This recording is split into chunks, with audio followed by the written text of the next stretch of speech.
It's late at night, and you're driving down a desolate stretch of highway somewhere in New Mexico. There's nothing out here except for you, your car, and the road. What you don't know is that you're about to encounter something. Something terrifying. There's no moon, and the sky is pitch black. Your own car is barely lighting up the dark road ahead of you. Just then, you spot something in your rearview mirror. It's a pair of headlights. There's nothing too strange about them, except that they are especially bright. Your eyes are so adjusted to the darkness that you have to look away. When you glance in the mirror again, you see that they're closer. Much closer. They must be going awfully fast. You don't know why, but something about the car behind you makes you feel uneasy. There's something off. You speed up a little. Maybe you can keep some distance from them, but the lights keep getting closer. So you speed up a little more. Still, they gain on you, growing bigger and bigger in your rearview mirror. You're getting nervous. They look like they are barreling right towards you. You floor it. The lights are able to keep up easily, though, and now they're right on your tail. No matter how fast you go, they stay right behind you. The lights are so bright and close that they're almost blinding. You're in a full-blown panic. What is going on? Now the lights are swerving back and forth behind you. What do they want? You take a sharp turn without indicating, but they follow you without difficulty. You keep your foot smashed down on the accelerator. Your engine is screaming, but they just get closer and closer. They're right on your bumper. The bright white lights burn your eyes so bad that you swat at the rearview mirror to point it down. You look up just in time to see the deer standing in the middle of the road. You slam on your brakes as hard as you can. Your tires squeal loudly in the night, and you brace yourself to both hit the deer and get rear-ended from behind. You stop inches from the deer as something incredible happens. The two headlights seem to split, passing by you on either side of your car. You and the deer lock eyes for a split second as if you're both thinking, "What was that?" before the deer hops away into the night. You don't know what's happening, but you're not going to wait around to find out. You throw the car in reverse and hit the gas before whipping it around 180 degrees. You can't remember how far the last town was, but there's no chance you're going in the direction of those lights. You drive as fast as you can, checking your mirror constantly to see if anything is behind you. Nothing. Just darkness. Maybe you're finally safe. No, they're right in front of you. The lights somehow appear out of nowhere right in front of your car. You turn the wheel hard to avoid a head-on collision and you go flying off the road, smashing your head against the window as the car goes flipping and rolling and tumbling. The car comes to a stop 100 feet off the road, upside down, with a lone blinking turn signal dimly lighting up the surrounding field. A single headlight approaches the car, but it's not moving like a vehicle. It's moving like an animal. You're concussed from the accident, and your vision is starting to fade. The last thing you see is a second light approaching. The next morning, the local sheriff is investigating the scene of a single car accident. Curiously, there's no body. Just a few scraps of clothing, and a pair of tennis shoes sitting neatly in the upside-down roof of the car. Strangest, though, are the childlike handprints all over the dirty car door. The sheriff doesn't know what to think. What the sheriff doesn't know is that he has just come upon the aftermath of an SCP-745 attack, a strange and mysterious creature known as the Headlights. SCP-745 is the classification the SCP Foundation has given to a bipedal, nocturnal predator, whose hunting grounds are an abandoned stretch of highway in northern New Mexico. SCP-745's most distinctive feature, by far, is its head, the top of which is a bloated sack of translucent skin. There are no visible sensory organs present on the head, nor does it appear to have a solid skull, and the creature's brain can be directly seen through the semi-transparent skin, which is covered in a web of bioluminescent organs. These organs are capable of producing a steady output of light that's been measured between 1400 to 3200 lumens, which is the equivalent of bright xenon gas headlights. The entity has been observed to have the ability to change the color of this light, as well as flash it in specific patterns. It is theorized that it engages in this behavior as a way to defend itself, and potentially may also use it as a way to communicate with other members of its species. The rest of SCP-745's body is covered in skin that is a deep, dark, black color that almost seems to absorb light. This quality, when paired with their blindingly bright head protrusion, gives the appearance of a floating point of light in the darkness.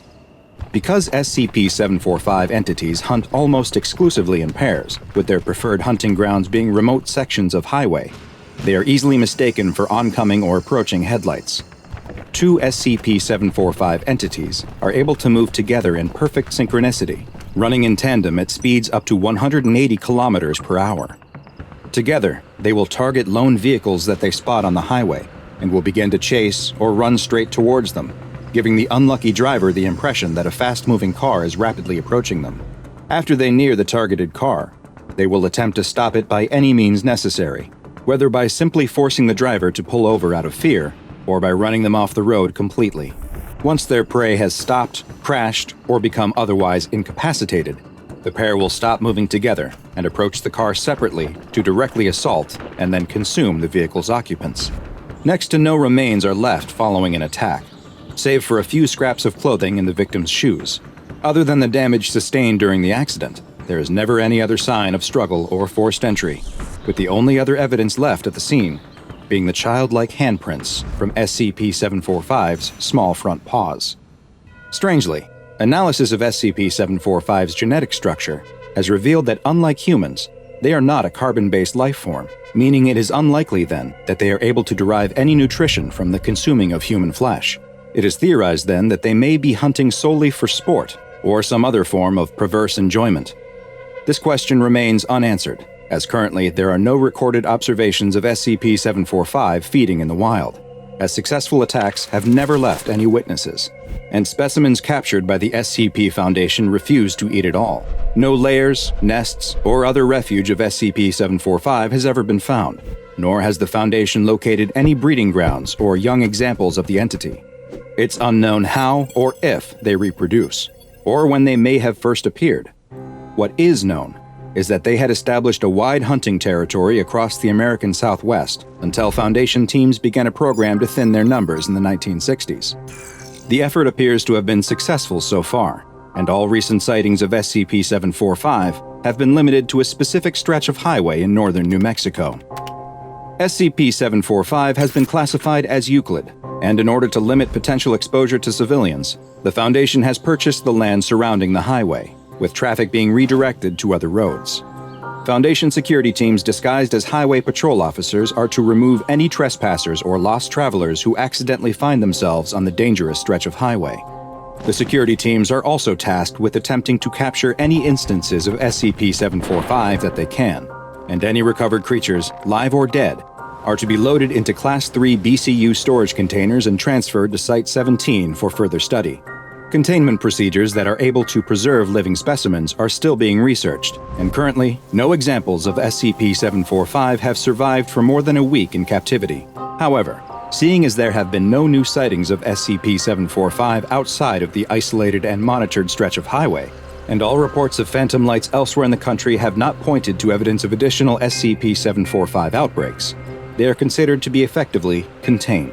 A young man tosses and turns in bed. He adjusts his pillow and tries sleeping on his back, his side, his stomach, but nothing works. He rolls over to check the time, 3 a.m. This is the third night in a row he hasn't been able to fall asleep. He feels tired. He wants to sleep. But every time he closes his eyes and sleep starts to creep in, something happens. And suddenly, he's wide awake again. It's as if someone keeps flipping a switch in his brain to awake, and there's nothing he can do to stop it. It's affecting everything in his life. He can't concentrate in class, his work performance goes down the drain. Even his hobbies become completely unenjoyable. All he wants to do is sleep. His friends and family can tell something is wrong. It's as if he has become a different person, and they urge him to go see a doctor. But the doctors tell him there's nothing they can do for him. He's perfectly healthy otherwise. He should try some natural remedies like valerian root and get more exercise. He has no idea how many days he's been awake now. 4, 5, maybe more. At this point, the lack of sleep isn't even the worst part. It's the hallucinations. Sometimes they're just a shadow dancing outside of his vision, but others are incredibly vivid, feeling more real than his now dreary life does. He had to stop going to work and class entirely since he can't concentrate for more than a couple of seconds at a time. His friends don't want anything to do with him, and who can blame them? He has uncontrollable mood swings and lashes out for no reason. He's tried every sleep remedy there is. He took the doctor's advice and exercised as hard as he ever has. But with never being able to sleep, he has no energy left. He's becoming a living zombie. He gets up out of bed but loses his balance and collapses to the floor. He tries to get up, but he can't. He'll just lie there for a while. He starts to drift away, and he readies himself for the jolt that always wakes him back up. But this time, it doesn't come. The wave of sleep that starts to wash over him feels different this time, though. It's heavier, more peaceful, and more permanent. Hi, I'm Dr. Bob, and this is SCP-966, also known as Sleep Killer. SCP-966 is the designation that the SCP Foundation has given to a creature that belongs to a group of anomalous predatory beasts, standing 1.4 to 1.6 meters tall and weighing roughly 30 kilograms. These hairless humanoids have an elongated face, a mouth full of pointed needle-like teeth, and each of their hands has 5 razor-sharp claws that can be up to 20 centimeters in length. Though unlike humans and apes, they are digitigrade, meaning that they walk using only their toes. But you won't be able to see the horrible visage of SCP-966 under normal circumstances, as they are only visible under very specific lighting conditions. They can only be viewed under light that has a wavelength between roughly 700 and 900 nanometers, which is just at the edge of the light spectrum that's visible to humans, stretching into what's known as infrared light. The only exception to this is if their skin, muscles, or organs have suffered from 2nd or 3rd degree burns, in which case, the affected areas of their body will show up under a greater spectrum of wavelengths that are visible to the human eye. Though frightening to look at, SCP-966 are actually quite weak physically, with very low muscular density. Their bones are hollow, similar to birds, and while their claws may be incredibly sharp, they are also easily broken, making them unsuited for use in combat. Additionally, they do not rest through sleep, but will, at seemingly random times, stop all movement and fall into a rest period that lasts roughly 3 to 5 minutes, after which they are able to resume their normal behavior. With all of these physical shortcomings, how did SCP-966 gain a reputation as such a fearsome hunter? The secret lies in their ability to emit bursts of a previously unknown type of wave. Hunting either alone or in pairs, SCP-966 uses this wave to inhibit its prey's ability to enter any of the restful sleep stages, and also stops the ability to microsleep. These waves have been observed to be effective at up to 20 meters, though tests have shown that they can be blocked by post-transition metals, of which lead appears to be especially effective. SCP-966 hunts and feeds on medium to large-sized animals, which includes humans. And once their quarry has been targeted by the sleep-inhibiting waves, the effect is permanent, with no method having yet been discovered that will allow them to regain the ability to sleep.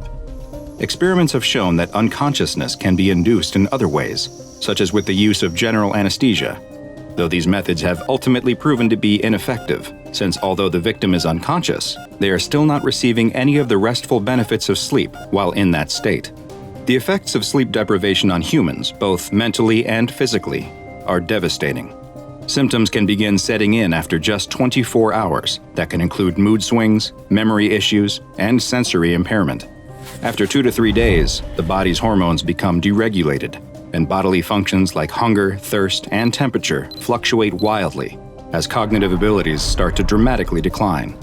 Hallucinations, paranoia, and fits of rage are common, and the risk of death from sleep deprivation increases with each day that passes without sleep. And this is exactly what SCP-966 wants. After surreptitiously sending a burst of sleep deprivation waves at their victim, they will then stalk their prey until lack of sleep finally leads to total incapacitation, at which point SCP-966 consumes them. SCP-966 have proven to be both extremely quiet and agile when hunting. However, they have actually been observed intentionally making threatening noises around their prey, presumably to further increase their already elevated stress levels, and potentially hastening their mental degradation. On rare occasions, they will even physically assault their victim to further degenerate their mental and physical health. Some of SCP-966's prey will experience especially intense hallucinations and bouts of rage, which is theorized to be caused by prolonged exposure to multiple instances of their sleep-stopping waves. Why some victims are exposed to multiple waves when a single instance has been shown to be 100% effective is unknown, and it's hypothesized that they may only engage in this behavior when especially hungry, to try and speed up the process, though others have put forth the theory that SCP-966 may take some perverse form of joy in seeing its victims suffer prior to expiring. Wild instances of SCP-966 have been found across the globe, and while the SCP Foundation has been successful in thinning their numbers, they still exist in high enough numbers to pose a serious threat to humanity. For these reasons, they have been assigned the classification Euclid. Mobile Task Forces Iota-1 and Iota-2, codenamed the Dream Hunters and Air Chasers respectively, are continually monitoring for any reports of sudden or violent deaths related to sleep deprivation in order to identify and neutralize the remaining instances of wild SCP-966.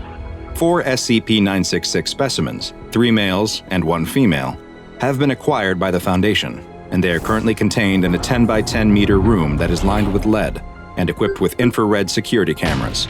Each specimen is fed 20 kilograms of meat each month, and in the event that the female specimen gives birth, the new specimen is to be taken for observation and study before being disposed of prior to reaching maturity. What was that? The man and woman's hike through a gently rolling portion of the Rocky Mountains has just taken a turn for the dangerous. There's something there in the bush, the man tells her before stepping in front of her in a defensive pose. They watch the bush intently. There's a slight rustling of the leaves as if something is inside. The man picks up a stick from the ground and holds it in front of him, ready to strike whatever fearsome beast is lurking in the underbrush. The rustling stops, but the man doesn't move from his protective stance. "Do you think it's gone?" the woman asks. The man isn't sure. He leans in towards the bush, searching for signs of what might be hiding inside when... Ah! The man screams and falls backwards as the creature emerges from the bush. "Aw!" the woman cries. "It's a pika!" She kneels down to get a closer look at the adorable little creature. Pikas are native to this part of Colorado, and they resemble rabbits but with small, rounded ears. She watches it hop back off the trail before turning around to see her friend lying tangled in the branches of a tree. She can't help but laugh as she offers a hand to help pull him out of his predicament. "Are you all right?" she asks between fits of laughter. Yes, he's fine. The only thing hurt was his pride. He notices a small red spot on his arm and rubs it, but it doesn't seem to hurt at all. His attention is diverted by the woman, though, who is marveling at the tree he was just stuck in. Free of the branches, he can appreciate now that the tree really is incredible. It looks like a huge blue spruce, but the name is a complete misnomer, because this tree is a vibrant red color. "I've never seen anything like it," she says, and the man hasn't either. Neither knows what species it is, and, strangely, there don't seem to be any others like it. Maybe this is the result of an odd genetic defect that turns blue spruces red.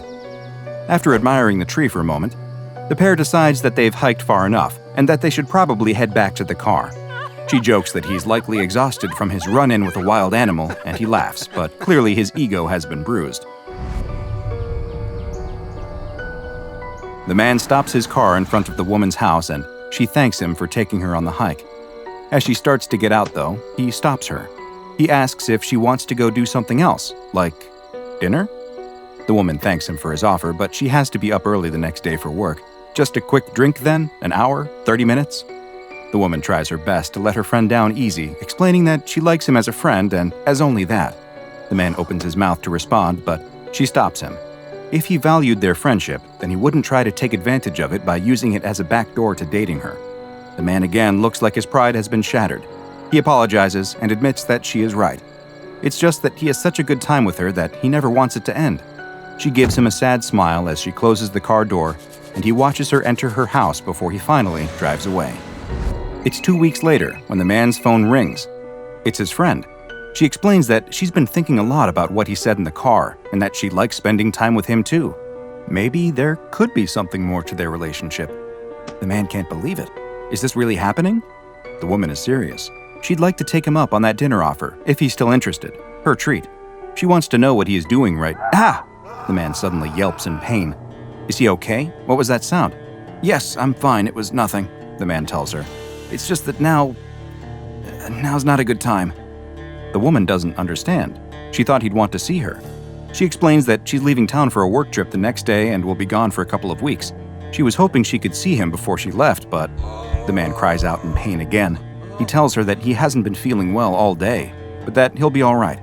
Okay, well, get well soon. I'll call you when I get back. They exchange goodbyes, and the man hangs up the phone. The man looks terrible. His skin is pale, and his face looks hollow and gaunt. He looks down at his arm and sees that the veins themselves appear to be moving, pulsing, and vibrating. He screams again in agony and falls to the floor, clutching his arm. After writhing on the floor, he manages to summon the strength to reach for the phone. His hand searches on the table above him, and eventually he's able to knock it onto the floor. He grabs the phone and starts to dial 911. Before he can press 1 again, another wave of intense searing pain consumes him. Several weeks later, the woman is standing outside the man's house. Mail and newspapers are piled up on his front porch, as if no one has been in or out in some time. She knocks on the door, but there's no response. Hello? She calls out, but still nothing. She's very worried.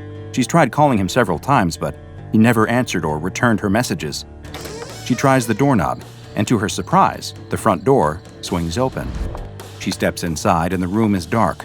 She's also immediately hit by a strong aroma of pine? She searches on the wall and finds the switch. She turns on the lights and can't believe what she sees standing in front of her. There in the middle of the room is a massive spruce tree, its upper branches pressing against the ceiling. She reaches out and touches the tree's vivid red branches. They feel sticky and wet. She pulls her hand away and looks down to see that it's covered in a red substance. That's when she notices something else. Stuck among the trunk at the base of the tree is the half-consumed body of her friend. Unfortunately, this pair would never have the opportunity to see their feelings take root and grow, because unbeknownst to them, this beautiful tree is actually a very deadly anomaly, known to the SCP Foundation as SCP-867, but which is perhaps better known by its very appropriate nickname, Blood Spruce. SCP-867 is, or at least appears to be, quite similar to the species of tree Pisceae pungens, better known as the blue spruce. Of course, there are a number of dramatic differences between 867 and its non-anomalous counterpart. Visually, and most obvious, is the coloration. While blue spruces, as the name implies, are typically a blue-green color, SCP-867 is a deep, vibrant red. There's another major visual difference too, with the blood spruce lacking any sort of seed cones that you would normally expect to find. With no pine cones to protect and spread seeds, you'd be right to ask how SCP-867 goes about reproducing. The answer to that question is what makes this beautiful tree such a dangerous anomaly. The secret to how SCP-867 reproduces is found in its leaves. While they look like pine needles, SCP-867's leaves are, in fact, needles. Their structure is very similar to that of hypodermic needles, and each one contains a single long, thin seed, which sits above a small gas pocket at the base. When a living creature touches the leaves, the tree immediately reacts. It triggers the gas pocket in the base of the leaf to release, which injects the seed into the skin of whatever touched it. The process is quite similar to that found in auto-injectors, like those used to quickly treat allergic reactions. The seed itself is extremely small and is coated in a liquid that has both anesthetic and coagulant properties, which makes the process virtually undetectable. Once implanted in the skin, these seeds can lay dormant for up to 2 weeks before they begin the germination process, and the true horror of SCP-867 is revealed. Once the seeds begin to sprout and grow, they will not seek to penetrate through the skin like a plant rising out of the soil. Instead, the strange plant will grow within its host's body, spreading throughout the circulatory system. This process is extremely painful for the host. The plant's tendrils wind through their veins and capillary system, stretching and pressing against them as the blood spruce grows within them. Eventually, the ever-increasing size of the plant's tendrils becomes too much, and the veins will begin to rupture. This leads to severe internal bleeding, and soon after, the death of the host. The entire process is quite quick, with it only taking 24 hours from when the seeds first sprout to the host dying. But that single day will feel like an eternity to the afflicted individual as they feel the plant rapidly growing inside of their body. But even though the host has expired, this parasitoid tree is far from finished with them, or at least their body. Soon after death, a new instance of the blood spruce will burst from the body. The red tree is quite small at first, but it will continue to quickly grow, just as it did within its host's body, and can reach maturity in just 30 days. And unlike most other plants, SCP-867 is able to grow regardless of light or soil conditions, because it does not produce food via photosynthesis. No, this plant is carnivorous. As it grows, the 867 will slowly consume its host's body until nothing remains except the blood-red tree. Instances of SCP-867 were first identified in Colorado during the 1990s, following reports of numerous disappearances of hikers and park rangers. The SCP Foundation dispatched a team to the area to investigate, and they soon discovered numerous instances of the previously unidentified tree. Several still young specimens were acquired, though unfortunately, this led to the deaths of several agents who were not yet aware of just how dangerous the red spruces could be. Once their threat level was properly assessed, several specimens were flagged for containment and research purposes, while all of the other identified instances still in the wild were destroyed. The remaining instances of SCP-867 were classified as Euclid and are now securely kept at a Foundation biocontainment site. Direct human contact with the plants is normally not allowed, and remote rovers are used for the majority of tests and upkeep. If for any reason it is necessary for a human to enter 867's containment cell, they are to wear full hazmat suits with a Kevlar underlayer, and upon exiting the cell, must undergo a full herbicidal treatment and inspection. Should any possible puncture marks be discovered, they will be forced to quarantine for no less than 15 days. Ah, nature. It's so beautiful, peaceful, and calming, yet seems determined to try and kill us in any number of ways. If you're out hiking or camping in the woods, try to remember this extremely famous adage which I may or may not have just made up. It goes, "Leaves of 3, let them be. Needles of red, well, you're probably already dead." A kindly-looking old woman is carrying groceries into her home. When she closes the door, a crack forms in the wall, and a tile slides down off her roof, crashing to the ground and shattering. The next day, the local builder seems confused. He just fixed a similar problem a week ago at another house, and another the week before that. He'll patch this crack just like he did before and repair the roof, but as he does so, he can't help but think he'll be at another house with the same problem soon. Old people are like this sometimes, though, breaking things on purpose to get someone to come visit them. Oh well, as long as the money is right, he'll keep doing the repairs. That evening, the old woman is in bed when she's woken up by something falling onto her face. A crack is opened in the ceiling right above her bed, and plaster is falling on her. What is happening to this house? She would have to call the builder again in the morning and let him know that it was getting worse. She gets up to clean the plaster dust off her face, but stops halfway to the door. Was that a noise she heard? It sounded like it was coming from downstairs. Another noise. She definitely heard something. Is someone in her home? "Hello?" she cries out. "Whoever you are, you better go. My husband is going to be home any moment, and he won't be happy." The noises seem to have stopped. Maybe she was imagining things. Who would rob a poor old woman, after all? She didn't have anything worth taking. She still needs to wash the plaster off her face, though. She listens for a moment, and when she doesn't hear anything else, she opens the bedroom door and screams. The next day, a child stands in front of the house with a look of shock. Was there an earthquake? How could a house end up like this? They ring the doorbell, but there's no answer. They knock on the door and are surprised to find that the door is open. "Grandma?" the child cries into the quiet house. No response.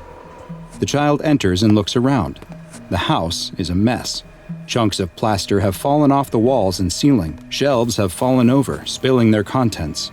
And there's broken glass from shattered light bulbs everywhere. The boy looks up the stairs and can see that his grandmother's bedroom door is open and the light is on. "Grandma, are you up there?" Still no response. The child nervously starts up the stairs, gripping the railing tight. They quietly make their way to the bedroom and step into the sliver of light coming from the cracked door.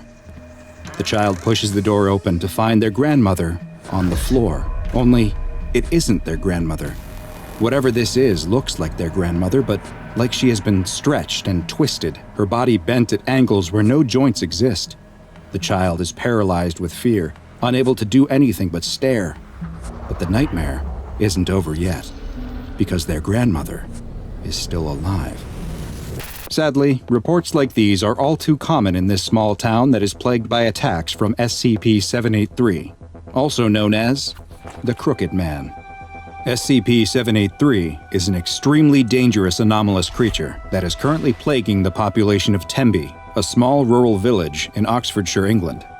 Every 12 years during the fall and winter months, SCP-783 will engage in a period of hostile behavior that lasts for roughly 70 days, during which time it will target and attack people who are indoors and alone after sunset.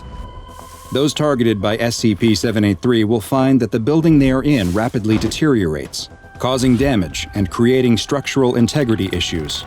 These often appear as cracks on the outside of the building that lead to the buildings taking on a crooked appearance.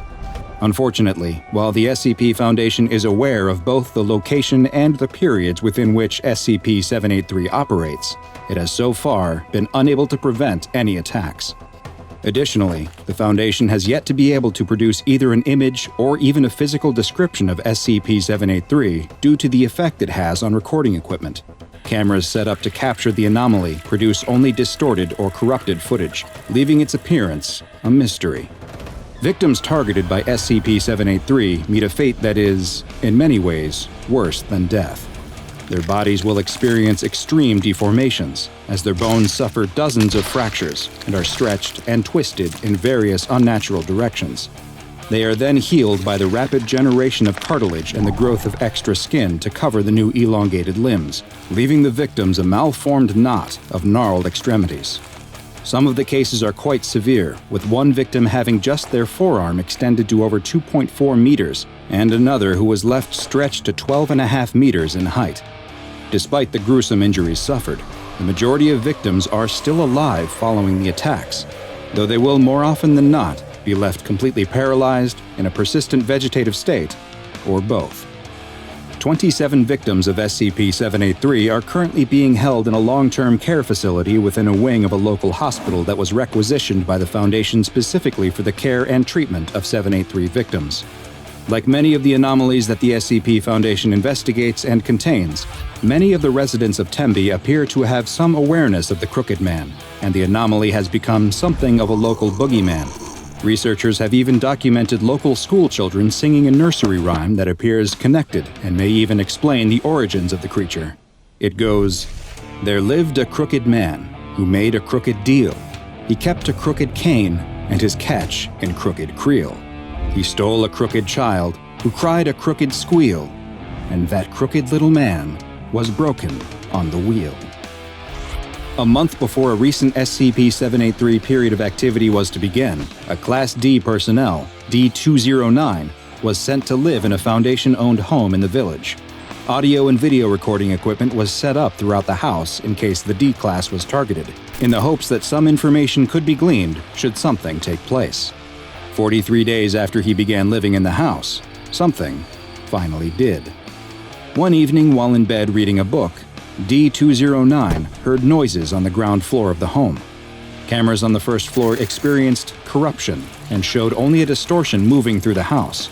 When D-209 attempted to leave the bedroom and escape the home, they immediately encountered SCP-783. During a period of time that lasted roughly 5 hours, their bones were broken numerous times and reset over and over, leaving D-209 a twisted mass of flesh and bone.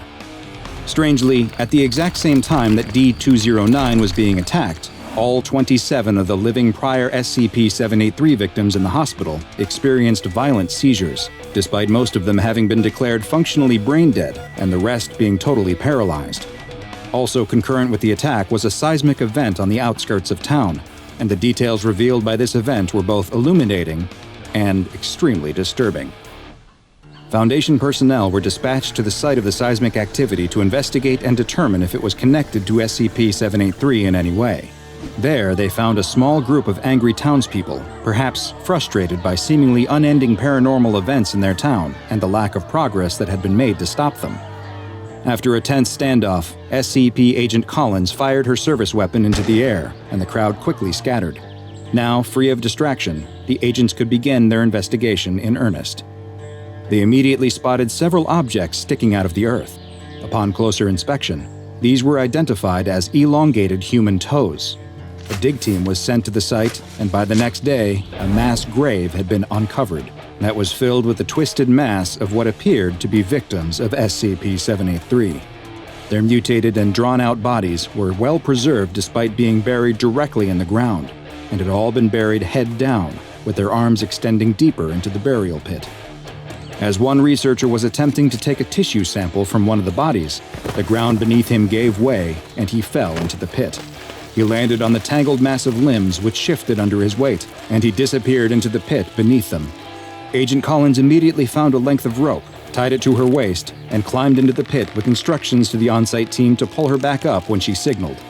Agent Collins descended into the pit beneath the bodies, and after several minutes, she was extracted, though without the missing researcher.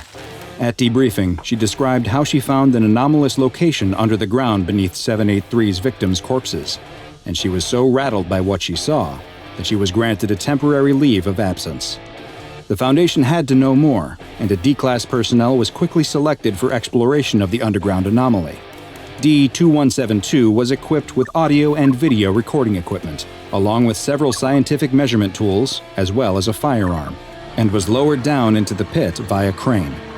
Their wired tether to the surface would both send the information they collected back, as well as serve as their lifeline to the surface. As D-2172 was lowered past the mass of corpses into the darkness, they experienced a sense of vertigo, before it was realized that the anomalous effects extended to gravity as well, which had become reversed, and that they would need to start climbing up in order to descend further into the pit. They soon climbed out of the hole surrounded by the reaching, extended arms of corpses, and emerged into an open world with an overcast sky.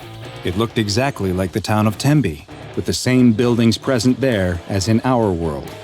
The world appeared to be uninhabited, though, with no sign of the missing SCP Foundation researcher. D-2172 began investigating the buildings and found them all to be empty as well, though they did unfortunately find signs of a struggle in one house, with what looked to be evidence of the missing researcher's demise. They continued exploring the area and found that the anomalous properties of the location extended to its borders too. And as the D-Class walked north out of the town, after several kilometers, they found that they were now somehow back at the southern edge of the town. D-2172 was ordered to return to the entry point, but as they walked, they were suddenly impeded by the deformed body of an SCP-783 victim that stretched across the road in front of them. D-2172 drew and fired their weapon at the entity, but it didn't react, and they were forced to retreat into the nearby woods. After several minutes, they stopped to rest when they spotted something else. In the distance, the D-Class saw what looked to be a giant white birch tree, and it was coming towards them. As the living tree approached, it became clear that it wasn't a tree at all. What looked like branches were extended bony fingers that it was using to walk. The long branch-like fingers were coming out of the top of the tree, where D-2172 could see their origin. These branches were the elongated fingers of the missing SCP Foundation researcher. D-2172 turned to run as the giant living tree chased them back into the town, firing their weapon at the creature whenever they had the chance, but was unable to stop it. The visual feed was soon lost as the audio continued to broadcast the screams of D-2172. But this wasn't the end of the expedition. The on-site team was surprised to witness after several hours that the tether was pulled on twice, the signal that it should be reeled in. A medical team was sent to the site, since it was assumed that D-2172 would need immediate care, and the team began reeling in the line. After several minutes, they spotted the harness that should have been strapped to D-2172, but with nothing in it. They continued to pull, but the harness became stuck on the mass of corpses in the pit. They then noticed that it wasn't actually stuck. There was a hand holding onto the harness for dear life. It was D-2172's hand. The team kept pulling as D-2172's arm kept stretching out of the pit to a length of over 3 meters. But eventually, the resistance became too much. D-2172 lost its grip, and it was seen sinking back into the mass of corpses inside the pit. Following this expedition, it was determined that only special operations teams and mobile task forces would be used to explore the dangerous anomalous location in the future. At least 3 such expeditions have been undertaken, though the details remain classified for the time being, and perhaps it is for the best if they remain so. The SCP Foundation will continue to monitor the town of Tembe in an attempt to learn more about SCP-783 and hopefully discover a means to contain it and its related phenomena. Due to the difficulty in containing the anomaly, it has been classified as Keter, and a local building adjacent to the Tembe Hospital has been requisitioned and designated as Provisional Site 5 in order to accommodate the increased Foundation presence. As the SCP Foundation continues to research this mysterious and highly dangerous anomaly, any victims of SCP-783 are to be retrieved, their injuries cataloged, and then their bodies are to be incinerated. As night falls, everything sinks into a soft blue darkness under a blanket of twinkling stars. In a nice, cozy home, in a normal, quiet suburb, a sweet little boy is being read a bedtime story by his mother. It's a classic, Little Red Riding Hood, the story of a little girl traveling through the woods to her grandmother's house, only to be set upon by the big bad wolf. A tale as old as time, with an important message for people of all ages. We should fear what lurks in the dark, since what is there is often waiting and watching with hungry eyes. As the boy lays in bed, clutching the top of his blanket, his mother continues telling him the tale. She describes the tiny girl in the red hood, holding a little wicker basket, stumbling through the dark. The wolf, with its big, hungry eyes, weaves through the darkness of the trees, following her every move. The little boy can barely contain his fear when Little Red Riding Hood opens the door to her grandmother's old cottage and creeps inside, where she realizes that something is very wrong. Her grandmother looks different. Those great big eyes, that twitching wet black nose, those huge terrible teeth dripping with saliva. All the better to eat you with, my dear. His mother senses that her son isn't taking this well and notices that he's shuddering underneath the blankets. She closes the book, smiles, and insists that the story has a happy ending. This does nothing to ease the growing specter of fear stretching out over the boy. Could the big bad wolf be waiting outside his window, watching him with those red, ravenous eyes? Would the window really keep such a monster at bay? He doesn't feel so sure. The little boy's mother kisses him on the forehead and tells him that if he needs anything, she and his father are just down the hall. He's been having nightmares lately, but that's all they are. Nightmares, all in his head. Nothing in there could actually hurt him. He's alone now, shivering in bed, trying to focus on the light of his tiny nightlight plugged into his wall, a little glowing friend that will watch over him and keep him safe. His mom and dad got it for him when he told them he was afraid of the dark. But there's still a lot more dark in this room than light.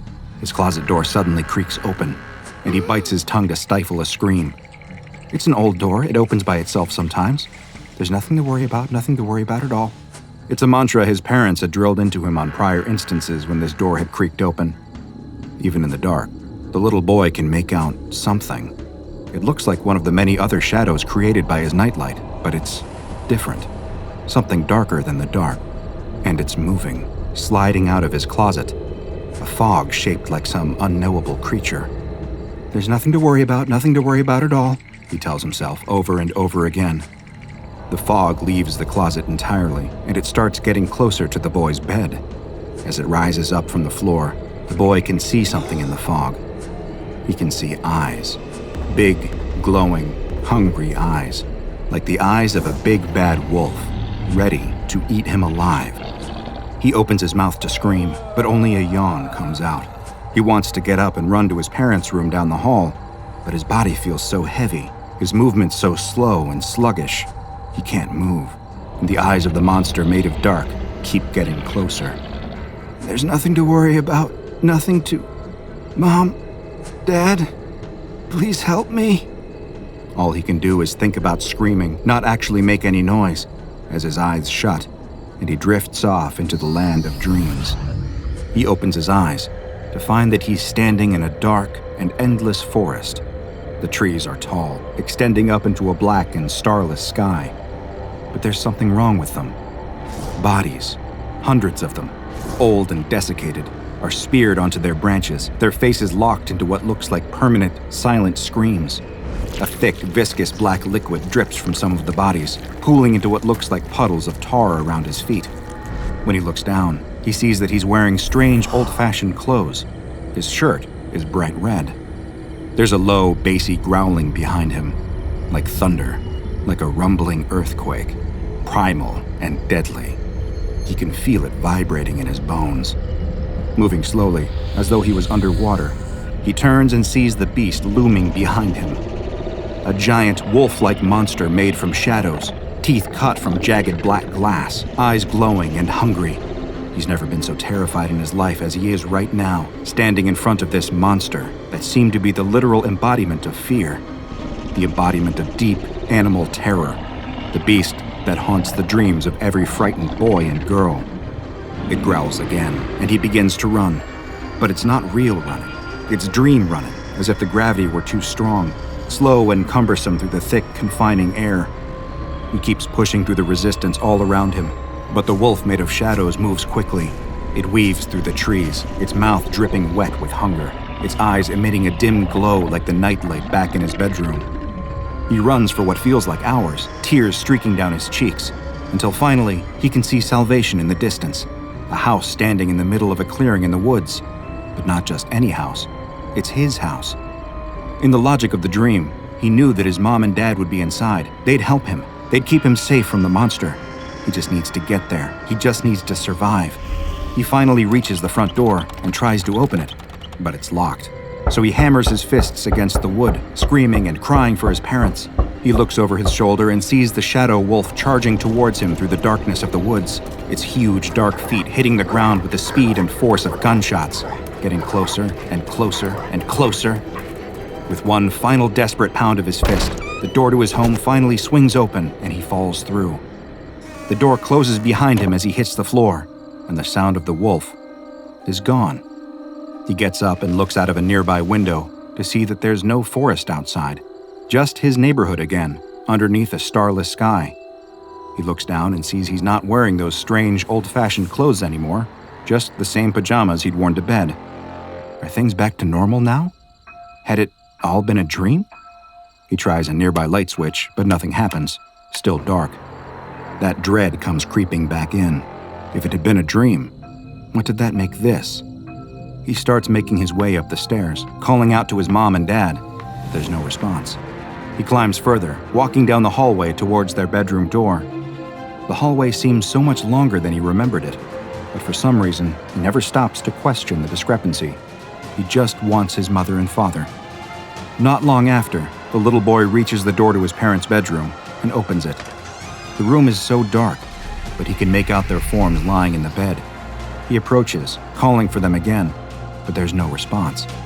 Instead, he just hears an awful wheezing sound, like air being let out of a balloon. When his eyes adjust to the dark, he sees that something is terribly wrong with both of his parents. They're now old and thin, with sickly yellowing skin hanging from their bones. Their eyes, milky with cataracts, are set deep in their jaundiced faces. The mere sight of them forces a gasp out of him. Their heads slowly turn with audible crunches. Their chests rise and fall in those same slow, mechanical exhalations. They both look like life hurts for them now. The little boy begins to cry. They beckon him closer, wanting to comfort him, but he's too terrified of their appearance to take a single step towards them. His mother opens her thin-lipped mouth, revealing rotten teeth, and says, "Sweetheart, I'm so sorry, but Mommy and Daddy can't take care of you anymore. We can't even be here for much longer. We need to go. I'm sorry that we don't have more time." The little boy can see his parents aging by the second, getting thinner and frailer and sicker right in front of him.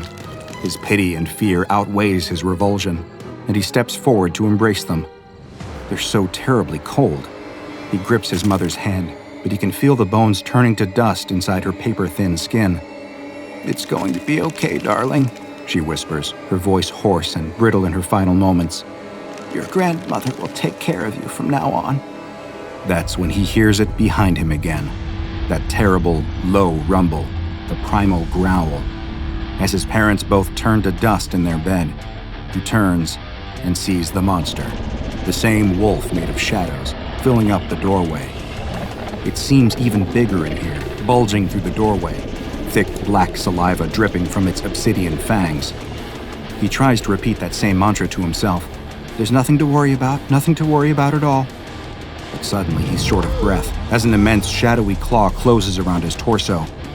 It lifts him up off the ground until he can feel the beast's breath on his face, but it isn't hot like it should be. It's freezing, like a gust of wind in the deep snow. With a deep, commanding voice, the monster says, "Only lucky children get to wake up from a dream like this, and not everyone can be lucky." All he can do is scream when the wolf's jaws close around his head. Not a soul can hear him. He's swallowed up into the darkness of the monster, and soon, he's nothing at all. In the waking world, the sun rises, morning birds caw and tweet, alarms go off. But when the little boy's mother checks his bed that morning, it's empty. He's vanished without a trace. In the panic of the days, weeks, and months that follow, in the extensive search that turns up nothing, and that unlucky little boy was never seen again, it never even occurs to his parents to ask, "Did we leave that closet door open?" Did you suffer from bad dreams as a child? Night terrors? There's no shame in it. It's not an uncommon affliction after all.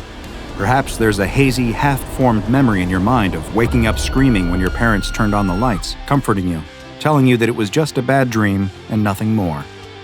But what if it wasn't? What if it was SCP-080? This vaporous entity, nicknamed the Dark Form by some who have worked with it, is every child's worst nightmare. And if you give it a chance, every adult's worst nightmare too. That's because this black, smoke-like figure has the anomalous ability to induce extreme drowsiness in anyone who spends more than half an hour near it in the dark. Shortly after falling asleep, if nobody comes in and rescues the victim by turning on the lights, they will experience the most horrible nightmares you can possibly imagine.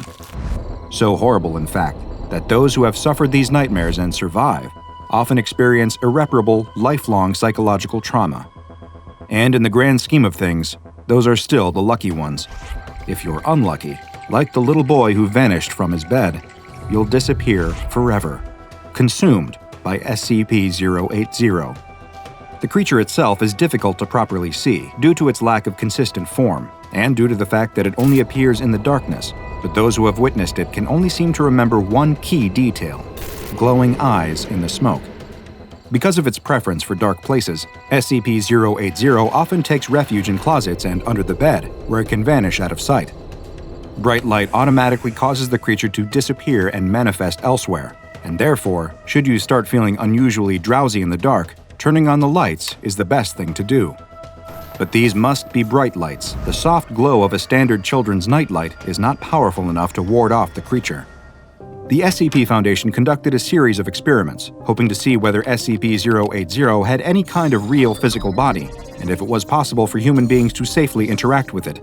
In the first of these experiments, a 19-year-old male D-Class was sent into the chamber to interact with SCP-080.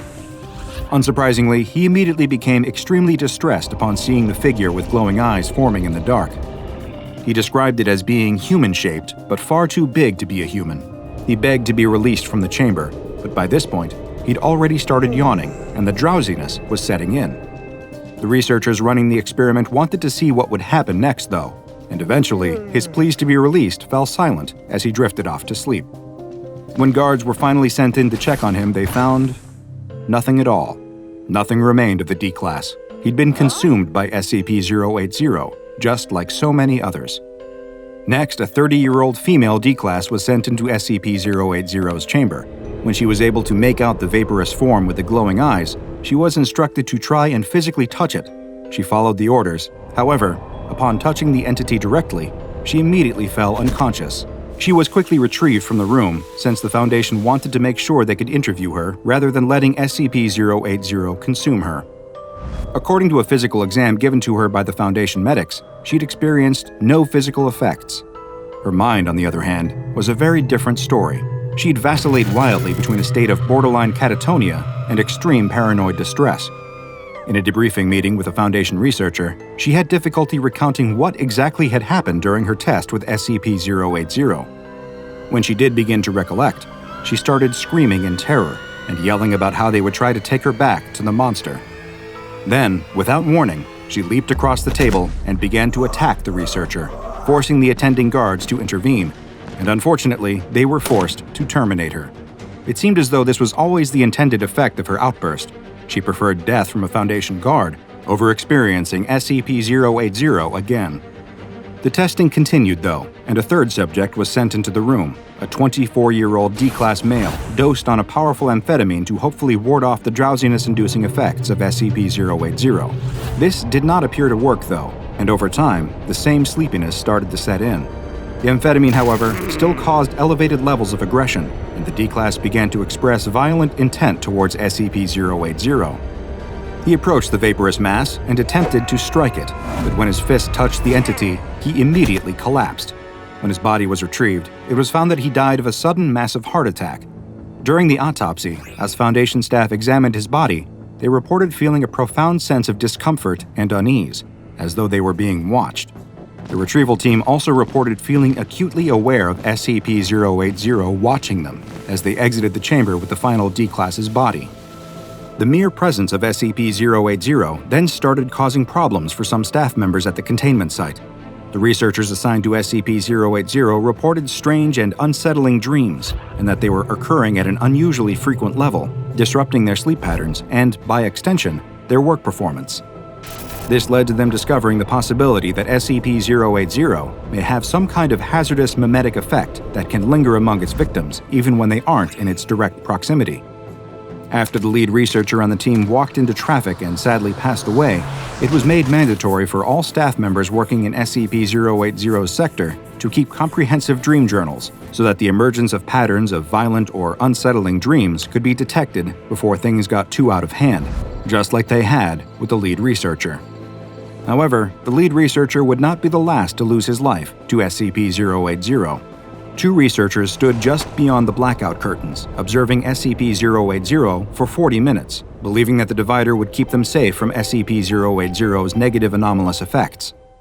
They were terribly wrong. Both apparently fell asleep in the observation area, and when another researcher later entered the room, they discovered that their bodies were gone. However, strangely enough, everyone working in that sector of the site found that they did have a better night's sleep after the incident. Staff were reminded to exercise maximum caution whenever interfacing with SCP-080. Their direct exposure should never exceed 30 minutes under any circumstances, even the section of staff members that, for some reason, are completely unable to see SCP-080 and appear to somehow be immune to its effects. Considering the fact that everyone around the site started feeling better after the strange incident concerning the two missing researchers have sought O5 Council permission to feed a D-Class to the monster once a month in order to negate the damaging effects it has on site staff mental health.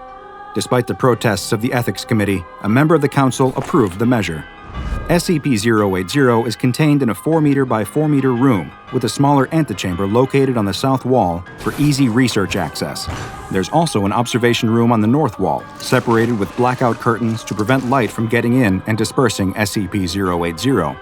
Containment procedures dictate that SCP-080 should never, under any circumstances, be removed from the chamber.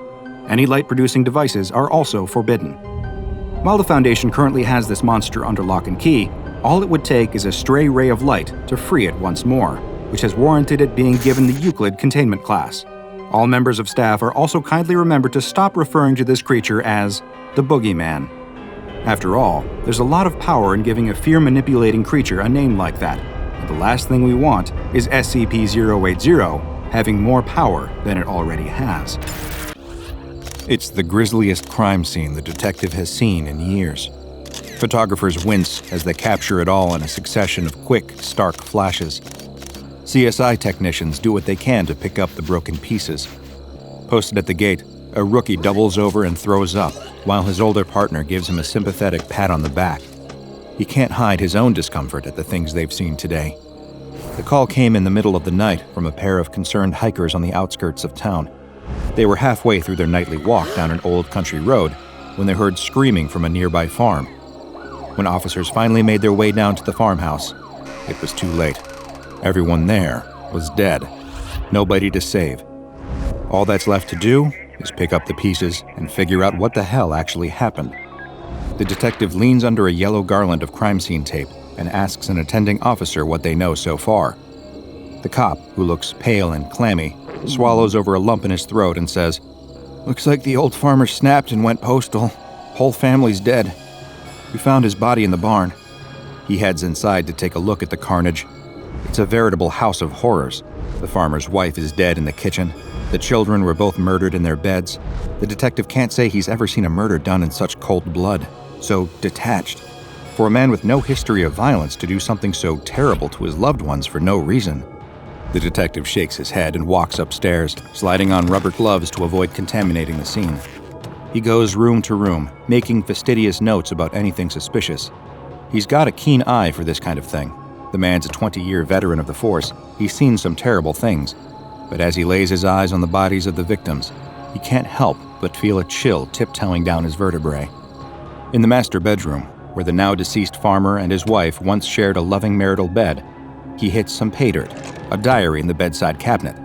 He flips through. Early on, it's all mundane, scattered thoughts for the day at hand and little to-do lists for the next one. But the last 3 entries contain a marked shift from what came before. The first one reads, "He seemed shook up when he came back from the barn today. He's awful quiet about it. Said something like, 'I heard something I shouldn't have.' In the barn? Don't know what that could mean, but I decided not to press. Stressed enough already. He didn't say much to the kids during dinner. Kept looking over his shoulder. Freaked me out something terrible. I don't know what did it, but whatever it was, it put a scare in him." The second reads, "I'm starting to worry about him. It's been a few days since whatever he heard in the barn, and he ain't gotten any better. In fact, I think he's getting worse. He won't shower. Something about the bathroom mirror, he just won't go in there. He hasn't been eating. Worst of all, he doesn't sleep. I'll wake up in the middle of the night and see him sitting bolt upright, staring at the bedroom door, not saying a word, not even blinking." The third and final entry reads, "This ain't the man I married anymore. There's something wrong with him. It's scaring the kids and it's scaring me. He started bringing his gun to bed every night. Doesn't sleep, just sits there with it. He never sleeps. When I asked him what's happening, he told me something's coming. But it's okay. He won't let it get us no matter what. I don't understand. I'm gonna take the kids and go stay with Mom for a few weeks while he works this out. But I'm afraid of what he'll do if he realizes. The gun is always loaded." The detective sighs and slides the diary into an evidence baggie. It was, sadly, a tale he'd heard all too many times. The terrible things we can do to the ones we love when we're not ourselves.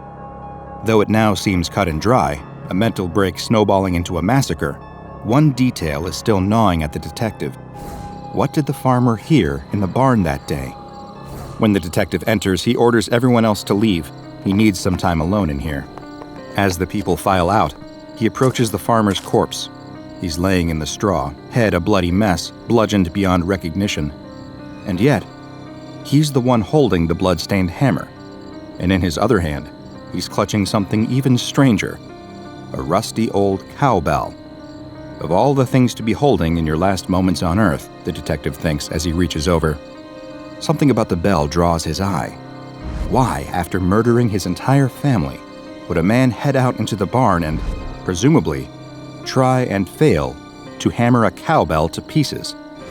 As he picks up the bell, he runs his gloved fingers along the rust.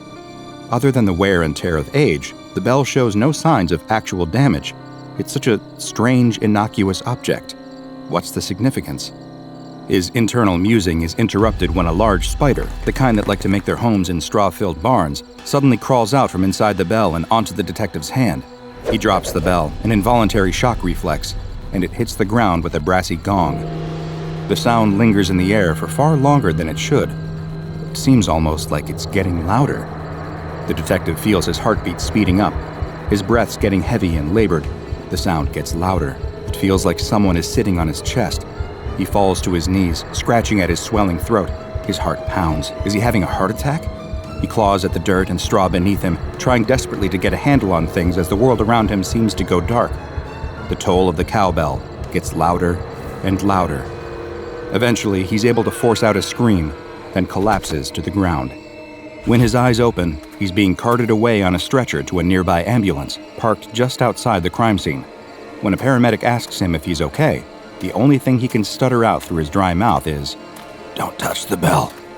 Don't let anyone touch the bell. The doctor who treats him will later tell him there are no signs of any physical ailment. In all likelihood, the detective had experienced a severe anxiety attack. When the detective tells the doctor that he has no history of anxiety attacks and that this is far from the first violent crime scene he's encountered, the doctor purses his lips and knits his brow in concentration. "Very strange," the doctor says. "Perhaps just take it easy for the next few days. Work stress can sneak up on a person, especially in a career as high stakes as yours. It can sometimes manifest in rather strange ways." That night, the detective is at home, brewing himself a soothing cup of herbal tea on his doctor's recommendation. He's still racked by a strange uneasiness from earlier in the day. You see, one of the keys to being a good detective is pattern recognition. You're able to detect obscure links between pieces of information that other people, in the stress of the moment, may not correlate. As the detective sips his tea, he remembers the first entry in the farmer's wife's diary. When the farmer's downward spiral started, it began with him hearing something he shouldn't have inside the barn. The detective doesn't know a lot about what happened to himself in that barn either, but he can safely say he heard something he shouldn't have heard too. He sighs, no point in psyching himself out like this. After all, it's just the post-attack jitters, and turns to his kitchen window, hoping to look out at the night sky and feel a little more at peace. Instead, he sees something out of a nightmare. A tall figure standing behind him, somewhere in the ballpark of human, but also somehow not. It's tall, fleshy, and emaciated. Its face is too smooth, with bulging eyes and a large mouth being the only features. It reaches for him with huge, spindle-fingered hands, mere centimeters away from the back of his head. But the second it sees him looking at it, it turns and begins to run. The detective's mug falls and shatters on the ground. He turns with an involuntary yelp to track the creature, but it's already gone. His kitchen is empty and silent. Of course, one question haunts his mind. What the hell just happened? He's no fool. He knows the mind can play funny tricks on you. After all, who hasn't seen something out of the corner of their eye that gave them a momentary fright before realizing that it was just a trick of the imagination? But this wasn't just a flicker playing on a paranoid mind. The detective would swear on his mother's life that he truly saw this thing, some bizarre humanoid monster standing behind him in his reflection. He doesn't know which possibility scares him more, that there really was something behind him, or that he's starting to lose his mind. Either offered a number of frightening possibilities, but the detective does what he does best, applies logic to a situation. He'd spent the day around a particularly distressing crime scene, read something unnerving in the diary of one of the victims, and suffered a panic attack in the barn. All of this was just a suggestion implanted in his mind, connections being threaded where they shouldn't, a natural side effect of a brain wired to register patterns in strange data clusters. The detective does his best to remain calm for the rest of the evening. Fear is the mind killer. Panic only ever makes a situation worse. These are both things he believes, but he can't seem to shake that creeping feeling of dread. He's being watched. For the first time in his adult life, the detective decides he doesn't want to sleep in the dark. All those shapes in the blackness put him on edge. He thinks that a good night's sleep will probably have him right as rain by tomorrow morning. Everything passes eventually. As his mind drifts and his eyes begin to flutter closed, he starts to wonder if he always left that bathroom door open, or whether it started to open very slowly as soon as his head hit the pillow. Sure enough, he wakes up gasping. Long, cold fingers, abnormally long in fact, and cold as death, have closed around his throat. He's gasping in vain for breath as the hand clamps tighter. His eyes jolt open, and he sees it again, that tall, thin monster lingering over him, strangling him. Its face is split into a wide, sadistic, tooth-bearing grin. For something so thin, it's impossibly strong. The detective can't move, he can't scream, he can't do anything. But as he slips from sleep to true wakefulness, the monster is gone. It wafts out of the room with all the ease of a gust of wind. He sits up, heart pounding, lungs strained, skin slick with sweat. He's never been so afraid in his life. He's been calmer during the active shootouts of his beat days all those years ago. The thing that was strangling him, it looked exactly the same as the monster from the reflection. They weren't just similar, it was exactly the same thing. Is he being stalked? Then it dawns on him. Another fragment of information swimming in the mess of his consciousness. An article he'd read a couple years before about a phenomenon known as sleep paralysis. It's when people suddenly wake up during REM sleep. Their body remains paralyzed while their consciousness activates, giving them one foot in reality while leaving the other in a nightmare. In this state, people can believe they're being attacked by monsters or demons. And one of the major factors causing sleep paralysis? Stress. The detective sighs. He feels like an idiot. There's nothing he's experienced today that doesn't have a completely logical explanation. So why does he keep jumping to such absurd conclusions? Twisting facts to suit theories rather than theories to suit facts. That being said, he still doesn't sleep another wink that night. He pours himself a few cups of coffee, subconsciously avoiding anything reflective, and sits in bed until sunrise, just watching his bedroom door. Better safe than sorry, he keeps repeating in the empty corridors of his addled brain. He drives to work the next morning like he always does. Sitting at a stoplight, a car pulls up next to him, and he catches something in the reflection of the car's window. It's that monster again, sitting next to him, reaching out towards him with one of its huge hands. The detective gasps and spins around, his eyes flaring with panic. But of course, it isn't there. Just some children on the sidewalk on their way to school. Maybe it's the fear, maybe it's the sleep deprivation, maybe it's both. But in that moment, he feels like crying. Little does he know, things are going to get so much worse. Over the following days, the frequency of the sightings increases. Anytime he finds his eyes meeting a reflective surface, that monster is there, approaching him. But of course, it runs away before he can ever look at it head on. The people at work keep giving him funny looks. He grits his teeth. He can't say anything. If he tells anyone what's been happening to him, they'll haul him off to the funny farm to spend the rest of his life in a padded cell.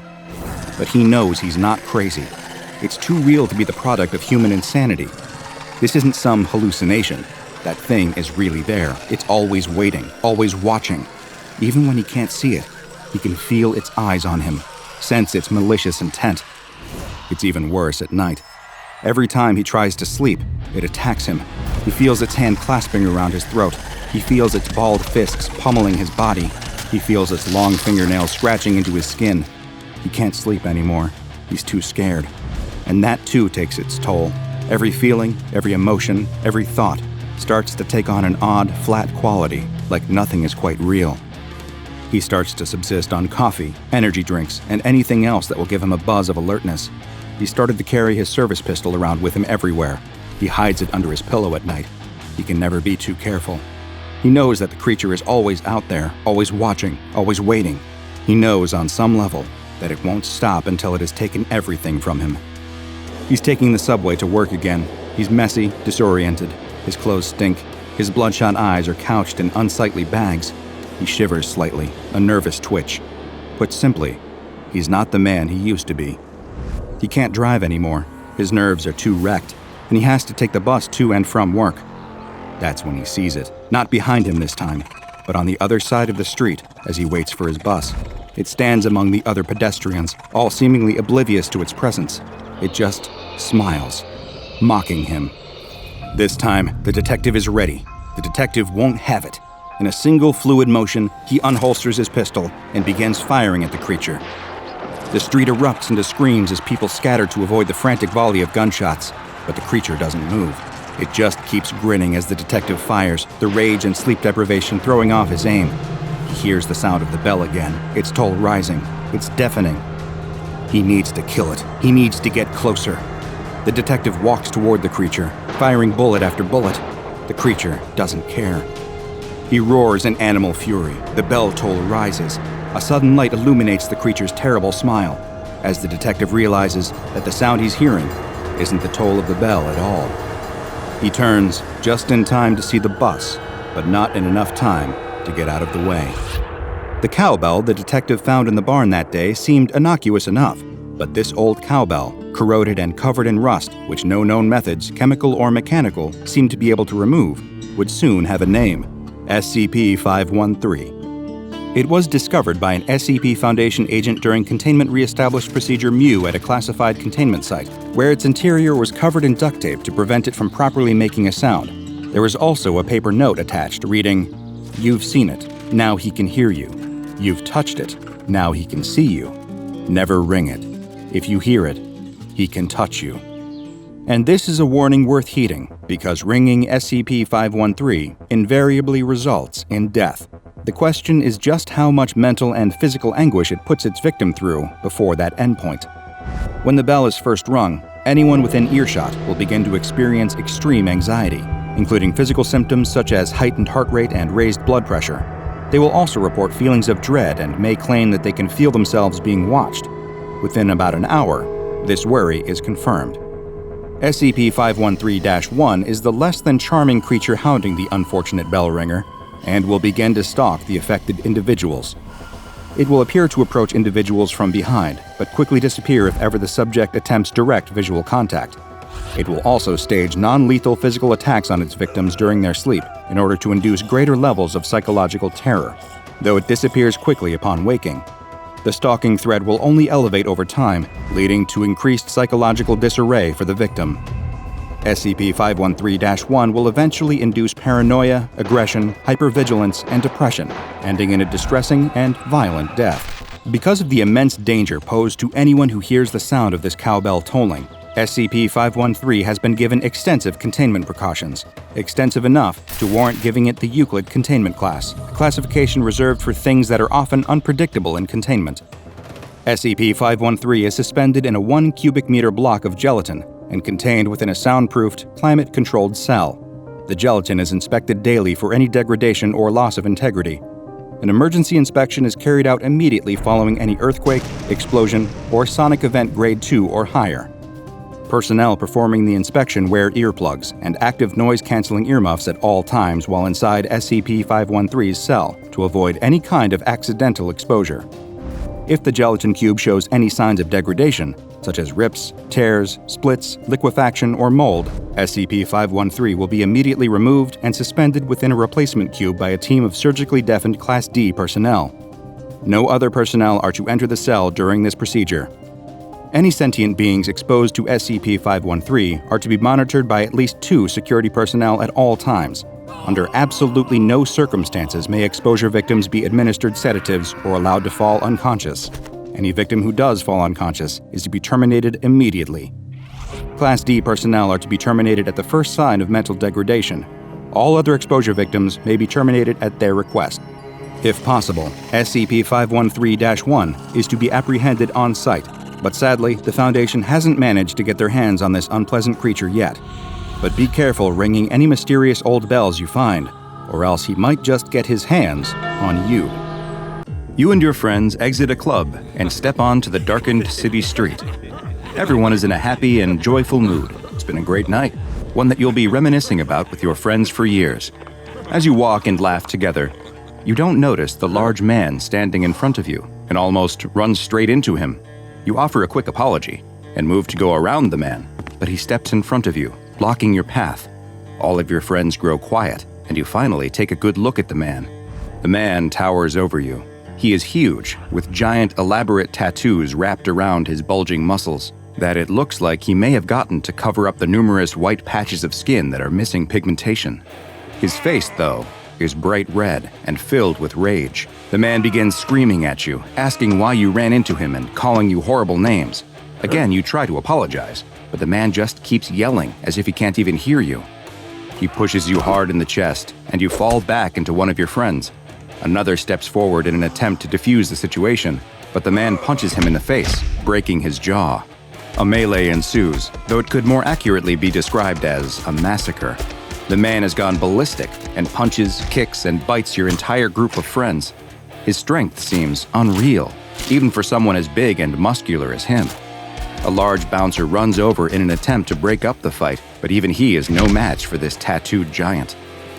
You've been on the ground since he shoved you, watching this insanity play out, but now, with everyone else lying on the ground bloodied and bruised, he turns his attention back on you. You try to scramble back to your feet, but he's upon you in an instant. He picks you up over his head and tosses you into some trash cans, knocking you unconscious. You open your eyes to see the man standing over you. You can feel the blood from numerous cuts on your face running down into your eyes and mouth. The man picks you up with one hand and holds you by the throat against the wall. He's still in a rage, breathing hard through clenched teeth, bits of white foaming in the corners of his mouth as he brings up his other hand and curls his fingers into a fist. All you can think is, Is this it? But then you notice something. The tattoo that snakes down the man's arm all the way to his hand is moving. The long serpentine dragon is writhing and slithering as if it's alive.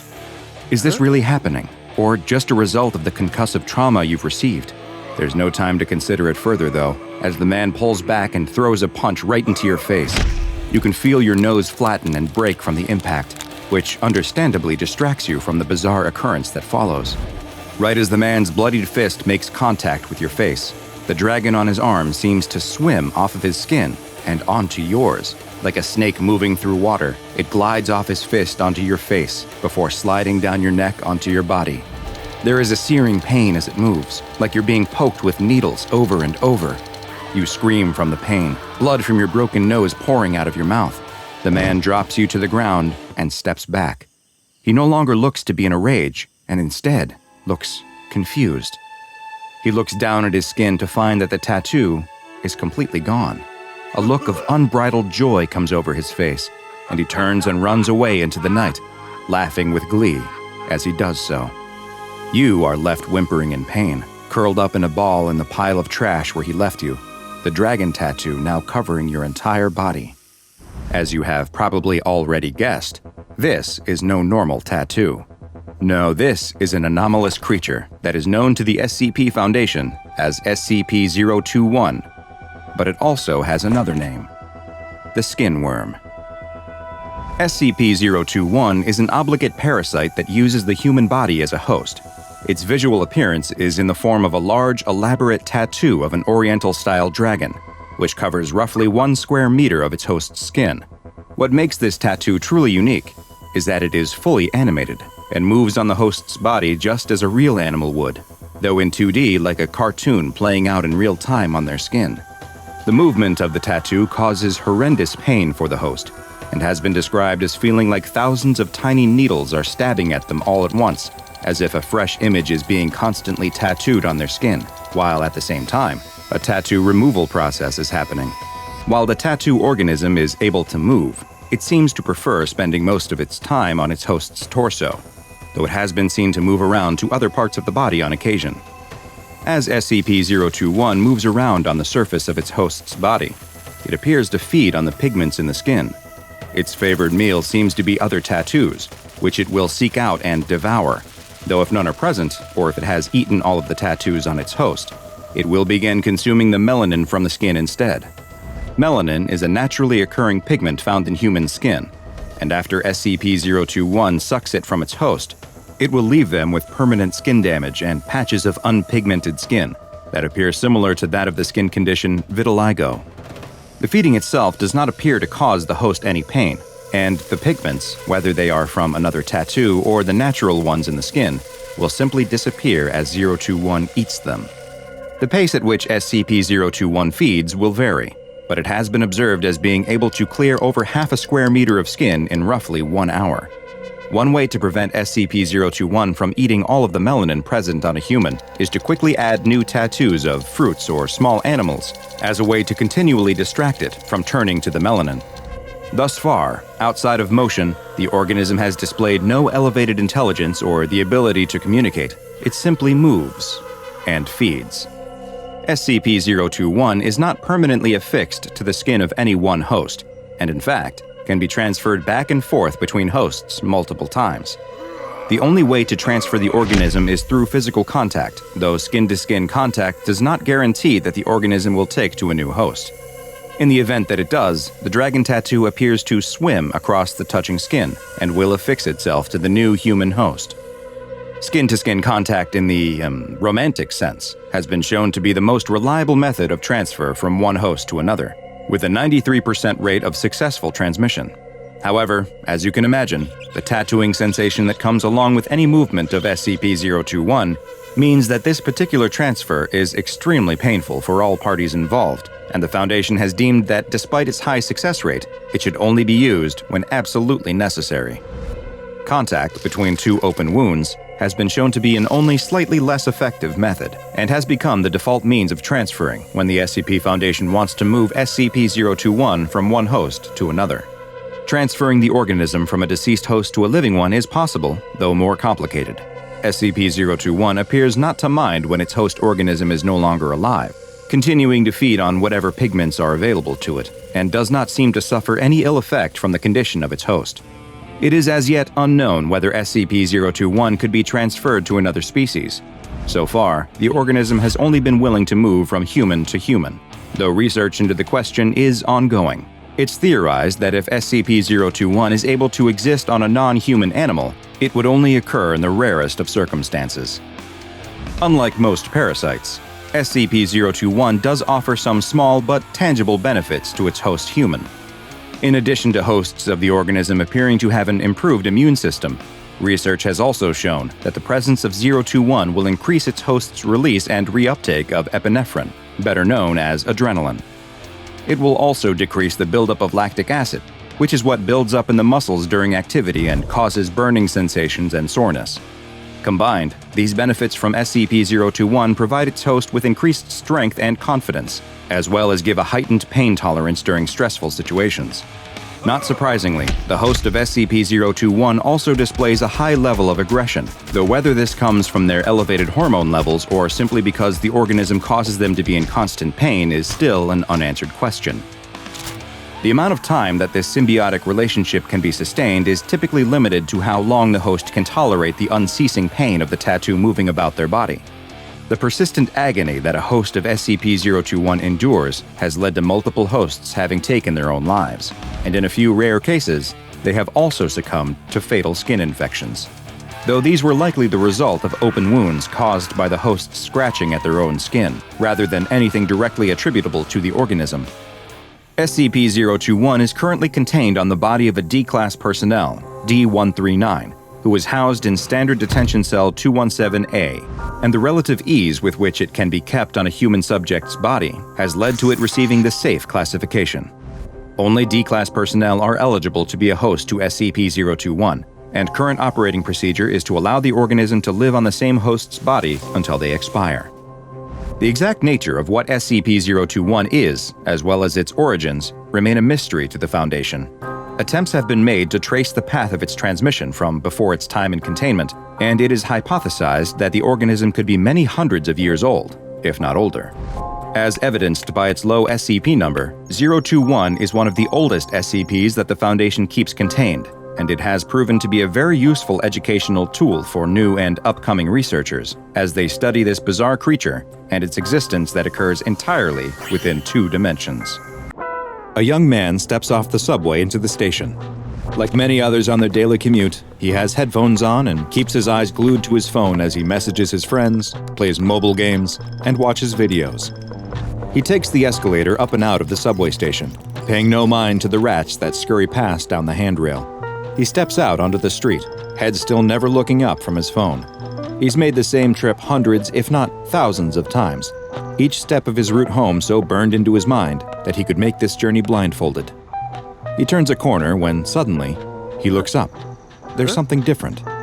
In the split second before everything goes wrong, he realizes what it is. The grate he has stepped onto has just given way. The young man screams as he falls through the loose drainage grate in the sidewalk and is swallowed up into the bowels of the city. He is in the air for only moments before landing with a thud in the darkness below. The air is knocked out of him, but he's immediately aware that he didn't hit the ground as hard as he could have. Something must have broken his fall. It's too dark to see anything, though. He feels around for his phone. It must be around here somewhere. There, he's got it. The screen is cracked, but luckily, it still works. He turns on the flashlight and looks around. He appears to be in some kind of maintenance area below the sidewalk. The room is mostly empty. So what did he land on? He sits up and looks beneath him to find rats. A huge pile of rats. The young man screams and hops up as the rats squeak and scatter. He's in a panic, looking for a way to get out of here as quickly as possible, when he spots something else. There's a pile of dirty clothes in the corner of the room, or at least, he hopes it's a pile of dirty clothes. He slowly steps towards whatever it is. Even after his own harrowing ordeal, he still feels compelled to check it out. If he just found a body, the police will need to know, and he might even get his name in the paper. He can see the headline now. Local man finds missing heiress after heroically plunging into city's depths, inherits her millions for some reason. As he steps closer, he notices a cloud of gnats and flies buzzing around the pile. He slaps at his neck, killing some kind of biting fly. He's standing right next to the pile, but he still can't tell if this is a person or not. "Hello? Are you okay?" the young man asks. No response. He nudges the pile with his foot and jumps back. Did he feel something move? He sticks out his foot and nudges it again. The pile definitely moves this time. A man rolls over, his face covered in bug bites. He's moaning and reaching out, unable to see from his blind eyes that look like they have been gnawed out by rats. He opens his mouth and with one last gasp, appears to die right in front of the young man. The young man can only watch, frozen in fear, as a rat wriggles its way out of his open mouth and stares at the young man. The young man screams, turns, and runs. He doesn't know where he's going as he runs through the dark tunnels, but he finds a set of stairs and follows them up before bursting out of a door into the open air. He slams the door behind him. He's sure the man he saw in the tunnels died, but he's not taking any chances. He runs the rest of the way home, taking the stairs up to his apartment 2 at a time. He gets into his home and locks and bolts the door behind him. He leans against the door and tries to catch his breath, letting himself slide down to the floor. Finally, safe at last. He slaps at his neck again. Another fly. It must have been in his coat. He takes off his jacket and shirt, shaking them out, and is surprised to see more flies come out, but also other bugs like worms and cockroaches. He keeps shaking, panicking now, as more and more bugs fall from his clothes. He can see in the mirror on the wall that his body is covered in bites, but that's not what really has his attention. He gets close to the mirror, almost in a daze. This can't be right. He must be hallucinating. He looks in the mirror, reaches into his nose, and pulls out a cockroach. Flies crawl out of his mouth as he opens his mouth to scream, while behind him, rats start squeezing in under his door and crawling up his body, until he is completely covered in a living, writhing mass of vermin. Many of the anomalies studied by the SCP Foundation are cruel, horrific, and utterly mysterious. And this is one of the rare cases that embodies all three. Because this is SCP-027, also known as the Vermin God. SCP-027 is a phenomenon with strange and frightening properties that seems to affect one human subject at a time. When someone becomes a host to this anomaly, they will find that they are constantly surrounded by swarms of various types of vermin, parasites, and other pests. The human host has no ability to control or command these creatures, and in fact, the animals will often show aggression towards the host, biting and scratching at them as well as any other person who comes near. It is unknown what causes this effect, but once someone has become a host to SCP-027, the effect appears to be permanent. The swarms of vermin that follow the host do not appear instantly, and instead tend to follow the same pattern of showing up in waves. First, swarms of flying insects, including gnats and flies, will begin to form a cloud around the unlucky individual. Next, non-flying creatures such as lice, cockroaches, worms, spiders, and rats will begin to crawl on the host. The more time that passes, the more of all of these that will appear. Should the host try to leave the location, some of the pests will attempt to cling to them or follow behind, but many of the others will disperse. As soon as the host stops again, though, the process will repeat, and they will once again soon be surrounded by bugs and rodents. While there is no way for a host to rid themselves of the SCP-027 anomaly, the phenomenon has been known to be transferred to a new host, but only following the death of the first. It appears that 027 will continue to jump from host to host, and has likely done this many times in the past. Preliminary research into just how long SCP-027 has existed is ongoing, but early signs point to it having existed for potentially hundreds of years. SCP-027 was first identified by the Foundation when, in the 1990s, a male in his late 30s was found in an abandoned warehouse that was completely overrun with rats and insects. The man was filthy, malnourished, and covered in bites and scratches from a variety of pests. He also showed symptoms of deteriorating mental health, likely caused by a combination of heavy substance abuse and sleep deprivation, neither of which were unexpected, given his horrendous circumstances. The anomalous properties of the subject were quickly recognized by field agents, and he was brought to an SCP Foundation site, where he unfortunately died while still under observation. An autopsy later revealed that over 70% of the man's body at the time of death consisted of a colony of rats that had nested in his abdomen and had been living there long enough to produce at least several generations of offspring. Around 6 days after the man's death, a Foundation security officer at the site where the man had been held reported to medical staff that he was experiencing breathing issues. He told them they began after he had been woken up by what he thought was a housefly crawling up his nose, and he did remember the fly coming back out. Later investigations would reveal that this statement was true, and that the fly laid a clutch of eggs in his sinus cavity as well. The security officer was placed under observation, and following the appearance of more types of vermin, he was classified as SCP-027-02. The man who died was then reclassified as SCP-027-01, and SCP-027 was redefined as an anomalous effect rather than one individual. It is still unknown just how SCP-027 attracts animals, or why it chooses the ones it does to summon to its location. Neither SCP-027-01 or 02 have expressed any communication with any kind of entity or the feeling that one was present, and were unable to provide any additional information on the mysterious qualities of the anomaly. In an interview that took place not long after the security officer was identified as a host and placed into containment, he only described feeling dirty and itchy, like he needed a shower. He was deeply frightened by what was happening and expressed the desire to rid himself of the anomalous effect as soon as possible so that he could rejoin his family. Research into the anomaly continues, but analysis of the current host has been inconclusive at best. The lack of understanding about just what SCP-027 is, how its anomalous effect functions, and how it jumps to a new host has led the SCP Foundation to classify it as Euclid. The current host for the anomaly is being held in a 5x5 meter cell with a raised grated floor that is connected to a strong vacuum system to trap any vermin that appear. Any creatures that are removed from the cell are to be incinerated, except for a small portion which are sent to research teams for analysis, though so far, all animals have appeared to be completely non-anomalous in nature. SCP-027-02 is to be monitored by at least 2 Foundation personnel at all times, and in the event that the subject exhibits any odd behavior or an unexpected species of animal is discovered in the cell, it is to be reported to a Level 4 personnel immediately. Security personnel assigned to 027 duty are to be vaccinated against all possible animal-borne diseases and have permission to subdue the subject with tranquilizers should the need arise. Should the subject appear to be experiencing a serious medical event, all high-value personnel should be moved far away from the current host to lower the chance of them becoming a host to the anomaly. And no personnel of Level 4 clearance or higher should approach within 200 meters of the subject at all until SCP-027 and its strange properties are better understood. A woman runs through a house, screaming and crying for help. She looks behind her and catches a glimpse of a shadowy figure in the next room, and it's coming towards her. She screams again and runs in the only direction she can to get away from it, up the stairs. She runs into the bathroom at the top of the stairs and locks the door behind her. She is breathing heavy as she quickly takes stock of her situation.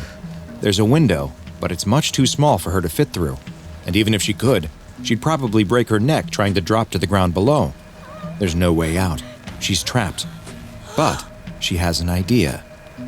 She takes a deep breath, giving herself a brief moment to gather her courage before she unlocks the door and opens it. She steps onto the landing and spots what she's looking for, a telephone on a small table. But then she also sees the shadow of the thing chasing her coming up the stairs. She runs to the phone and picks it up before running back into the bathroom again.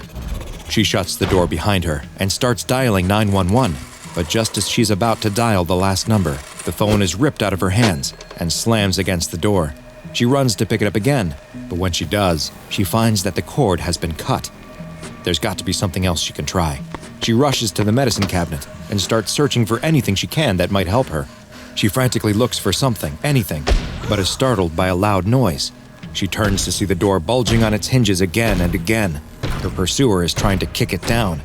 She goes back to searching the medicine cabinet. There must be something she can use. The woman closes the medicine cabinet, and for a second, time seems to stop. She stares at herself in the mirror, a look of confusion on her face. She mouths the words, "Help me," to herself in the mirror. The door suddenly bursts off the frame and slams to the floor. The woman spins around holding the only thing she could find, a toothbrush. Her pursuer steps through the now empty doorway. He's a large, terrifying-looking man with wild yet focused eyes, and he's holding the biggest knife she's ever seen. The man approaches, and the woman cowers in fear. He pauses for just a moment, admiring himself in the medicine cabinet mirror and smiling, seemingly very happy with how this entire scene has unfolded. The man then raises the knife above him as the woman holds up the toothbrush as if it will somehow protect her. But it can't, and the man brings down the knife again and again and again. This murder may have occurred over 40 years ago, but its memory is more alive than you might think.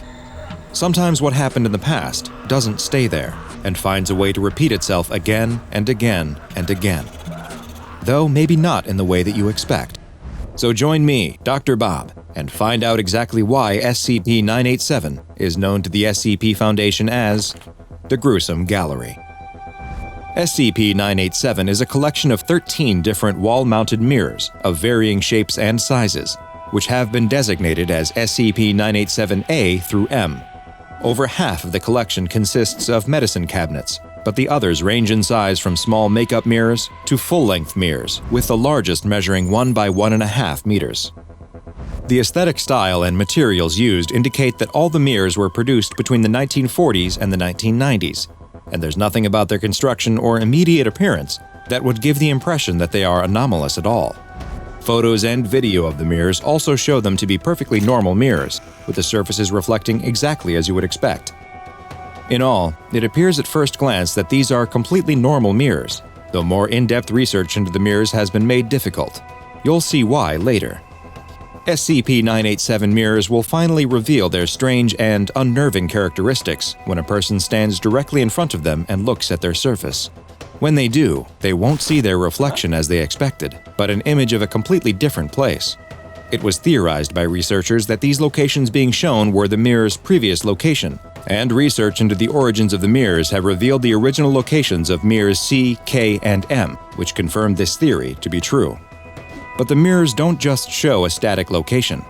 When someone looks directly into the mirror, they will see an entire scene play out, one that always depicts someone's extremely violent and/or gruesome death. Each mirror depicts a different scene and location, though most of them appear to take place in a bathroom of some kind. The scenes shown vary in length, with the shortest being just 48 seconds and the longest running for over 4 minutes. After the scene finishes, it will simply start again, like a video that has been set on repeat. But the strange qualities of SCP-987 don't stop there. After the video loops and repeats itself twice, the images will start to change. The person in the mirror who is about to suffer a horrific death will seem to become aware that someone is watching them through the mirror. They will often begin soundlessly pleading with the viewer to help them, growing more emphatic as the scene evolves. If there is an aggressor present in the scene, they too will sometimes seem to become aware that they are being watched through the mirror, and may even appear to interact with the person who is watching them by making hostile gestures or writing on the surface of the mirror. 3 of the victims portrayed on the glass of SCP-987 mirrors have been identified, the previously mentioned SCP-987-C, K, and M mirrors. SCP-987-C depicts a well-to-do 62-year-old male in the bathroom of his California home in 1968.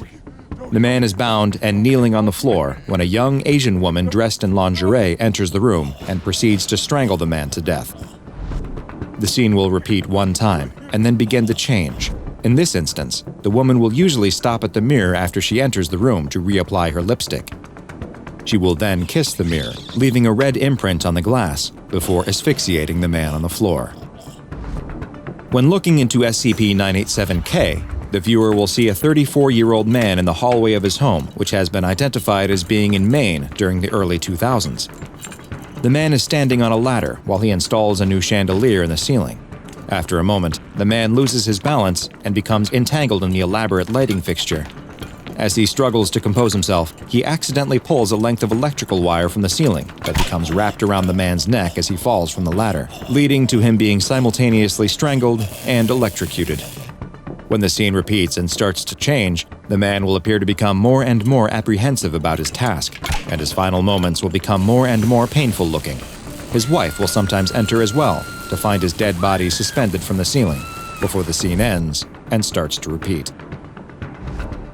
SCP-987-M shows a 20-year-old woman in the bathroom of a hotel room in New York City in 1978. The woman is seen to be reacting to an aggressor who is outside the view offered by the mirror. The woman looks afraid and will try to run out of the room, but a man in a denim jacket rushes the woman, stabs her in the abdomen with a knife, and flees. The woman falls to the ground and dies almost instantly. When it repeats for the third time, the woman will attempt to communicate with the viewer prior to the aggressor entering the scene, but she will appear inebriated and will struggle to communicate clearly.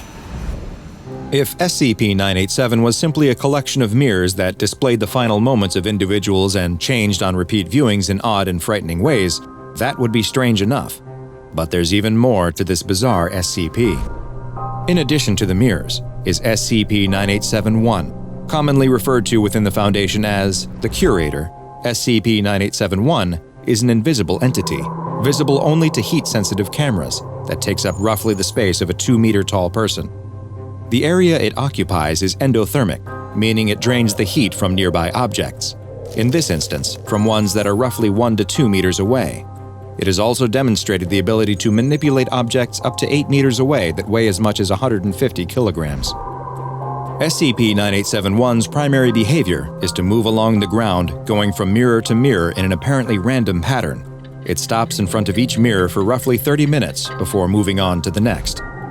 It only engages in this behavior when alone, though, and if anyone is present, it will maintain at least a 3-meter distance from them at all times. The only exceptions to this occurred when staff attempted to do anything to the mirrors other than gently clean them. If the mirrors are tampered with in any way, SCP-987-1 will react quickly and aggressively, making any physical research into the mirrors difficult, if not impossible. Both SCP-987-1, as well as the collection of all 13 mirrors, have been classified as Euclid, and are currently contained at Research Site 14 in an airtight 5 by 12 by 3 meter chamber with concrete walls, that is itself enclosed in a Faraday cage.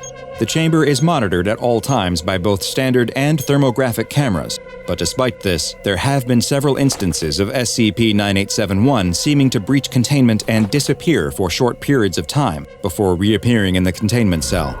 On at least 5 known occasions, SCP-987-1 dissipated from both the normal and thermal imaging cameras. In each of these instances, when it reappeared, a new mirror materialized as well, which has led to the Foundation's original collection of 13 mirrors growing to 18 in total, and it seems likely that this number may continue to increase. While in most cases, SCP-987-1 returns with a mirror that depicts a death that occurred long in the past, in one especially chilling instance, the 987-1 entity disappeared a full 15 minutes before the death took place. When it returned, it had the mirror depicting the freak accident death of a man being killed by his own chandelier. Whether SCP-987-1 had any hand in this death, or perhaps even all of the deaths, is currently unknown. What does seem likely is that the presence of the mirrors in Foundation control is the only thing that keeps SCP-987-1 in containment, at least most of the time. But be careful the next time you're performing a dangerous task and notice that a mirror is in view. You never know who or what may be watching. A teenaged boy and girl are sitting on surfboards, gently bobbing up and down in the calm ocean water. This surfing trip didn't turn out nearly as exciting as they had hoped it would. So with no waves in sight and the pair growing bored, they decide to head back to shore. Just as they're about to start paddling back, though, the girl gives one last look and spots the water swelling in the distance. She calls out for her friend to stop. It's just what they've been waiting for. Waves are coming in, and big ones too. They can see that they're going to break at the perfect time. Maybe this trip will turn out to be a good one after all. The boy tells the girl that she can have the first one, and she starts paddling to catch it. She pops up on her board just as the wave breaks, riding it expertly towards the shore, as the boy does the same on his own behind her. They have a great time, riding wave after wave, each one coming in bigger and stronger than the last. The girl starts to worry, though, that they might be getting too big and fast. As the girl finishes surfing another perfect wave, she looks back at the boy just in time to see him wipe out on an especially tall one. He and his board are pulled beneath the water, and both disappear under the breaking wave. She hops off her own board and stands in the waist-deep water, watching for her friend to emerge. But he doesn't. She scans the horizon and calls out for him, but there's no sign of her friend. She's getting worried. He should have surfaced by now. She doesn't see any sign of him or his board. What's going on? Boo! The girl jumps with fright and turns around. The boy is standing behind her. But how did he get there? He tells her that the last wave was a crazy one that must have pulled him and his board under the water towards her. He's never experienced anything quite like it, but he's fine now. There's nothing to worry about. The girl, still trying to catch her breath from the fright, gives him a playful punch on the arm and recommends that they call it a day. The waves are getting stronger, and if he was pulled under once, then who knows what would happen if one of them wiped out on an even bigger one. Besides, the boy looks like he might have hurt himself, and the girl points at a small cut on his arm that's starting to bleed. The boy tells her that it's only a scratch, and insists on catching one more wave before they head home. He doesn't want to miss this opportunity to ride these great waves when they have the whole ocean to themselves. He tells her that she can head back if she wants, but he's going out one more time. The boy starts to paddle back out, and the girl reluctantly follows him. As they wait to catch a wave, she tells him that this time he can go first. She's not going to let him scare her again. The boy promises no more surprises and goes to catch another wave. The waves are coming faster now, and she's able to get on one right behind him. As she surfs towards the shore, she keeps one eye on the boy. These waves are tough, and she needs to focus, but her attention is drawn towards her friend. She sees something forming on his wave. It looks like the water itself is growing out of the crest of the wave and reaching towards the boy. It looks like the jaws of a shark. The girl screams, and the boy looks back, straight into the gnashing teeth of the shark reaching out of the waves. The boy yells in fear and falls, tumbling into the water just underneath the mouth, as its jaws snap shut on his board right where he was standing, splintering it into pieces. The girl can't believe what she's seeing and stumbles on her board. She catches herself but looks behind her just in time to see the same jaws coming out of the wave towards her. The boy emerges out of the water carrying his friend onto the nearly empty beach. He lays her down in the sand, screaming for help as a few beachgoers start running towards them. No one has any idea what they could possibly do to assist, though. Both of the girl's legs have been bitten off at the thigh, and it's clear she was dead long before he carried her onto the beach. Bonjour! Today's file comes from our friends at the French branch of the SCP Foundation, a frightening and dangerous aquatic anomaly that has been designated SCP-054-FR, but is appropriately also known as Blue Fear. SCP-054-FR is an oceanic phenomenon that has been observed occurring in several different regions spread across the world.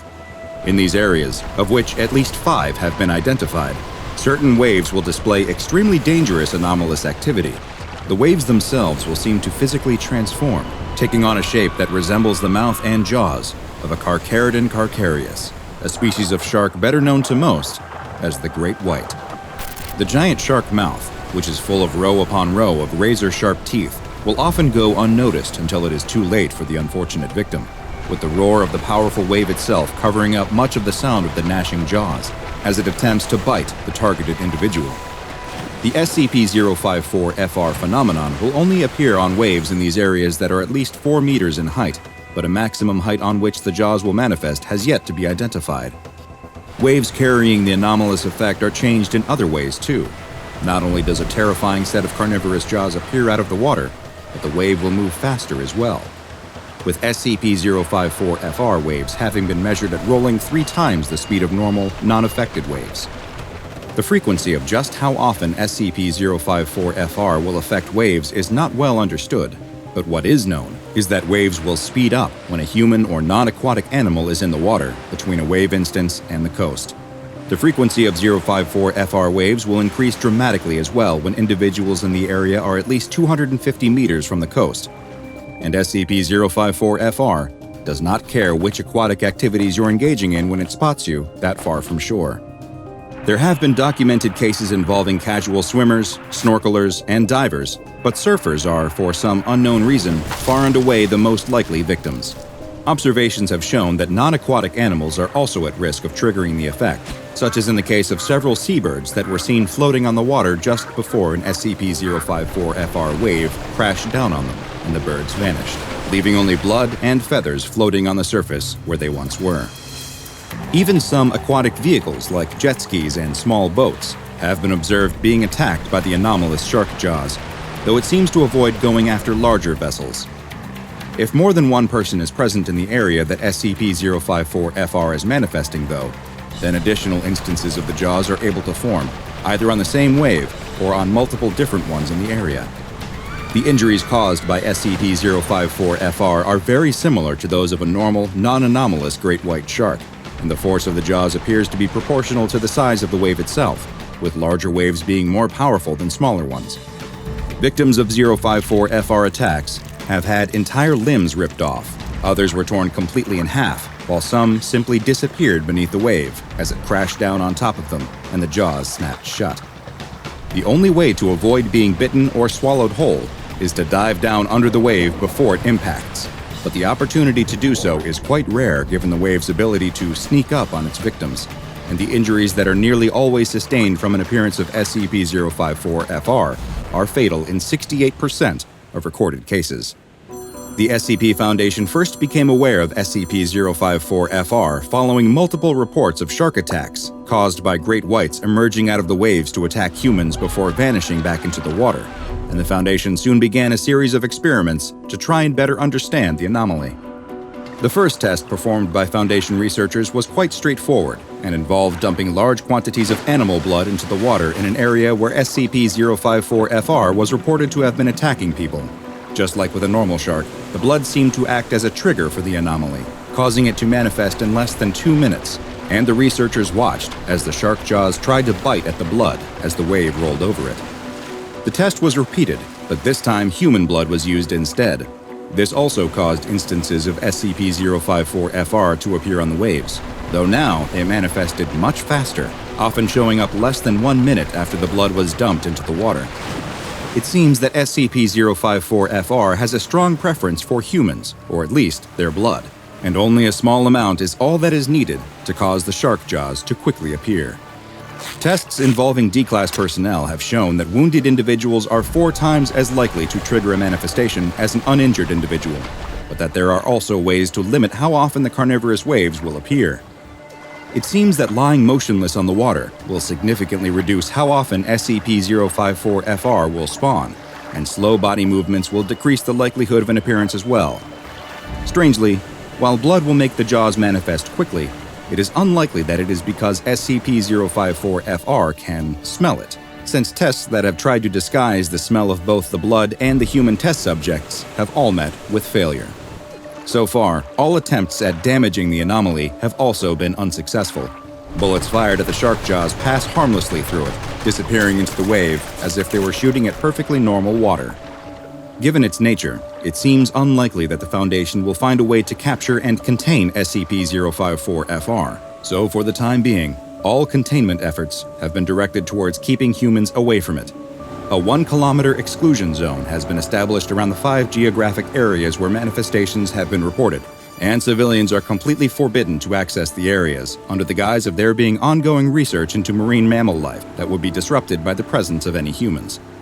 Secrecy is of the utmost importance when it comes to SCP-054-FR in order to keep the curious away for their own safety, so any photographic evidence of the anomaly is confiscated and destroyed, and witnesses of an SCP-054-FR attack are given amnestics in order to remove the memory of any anomalous shark attacks from their minds.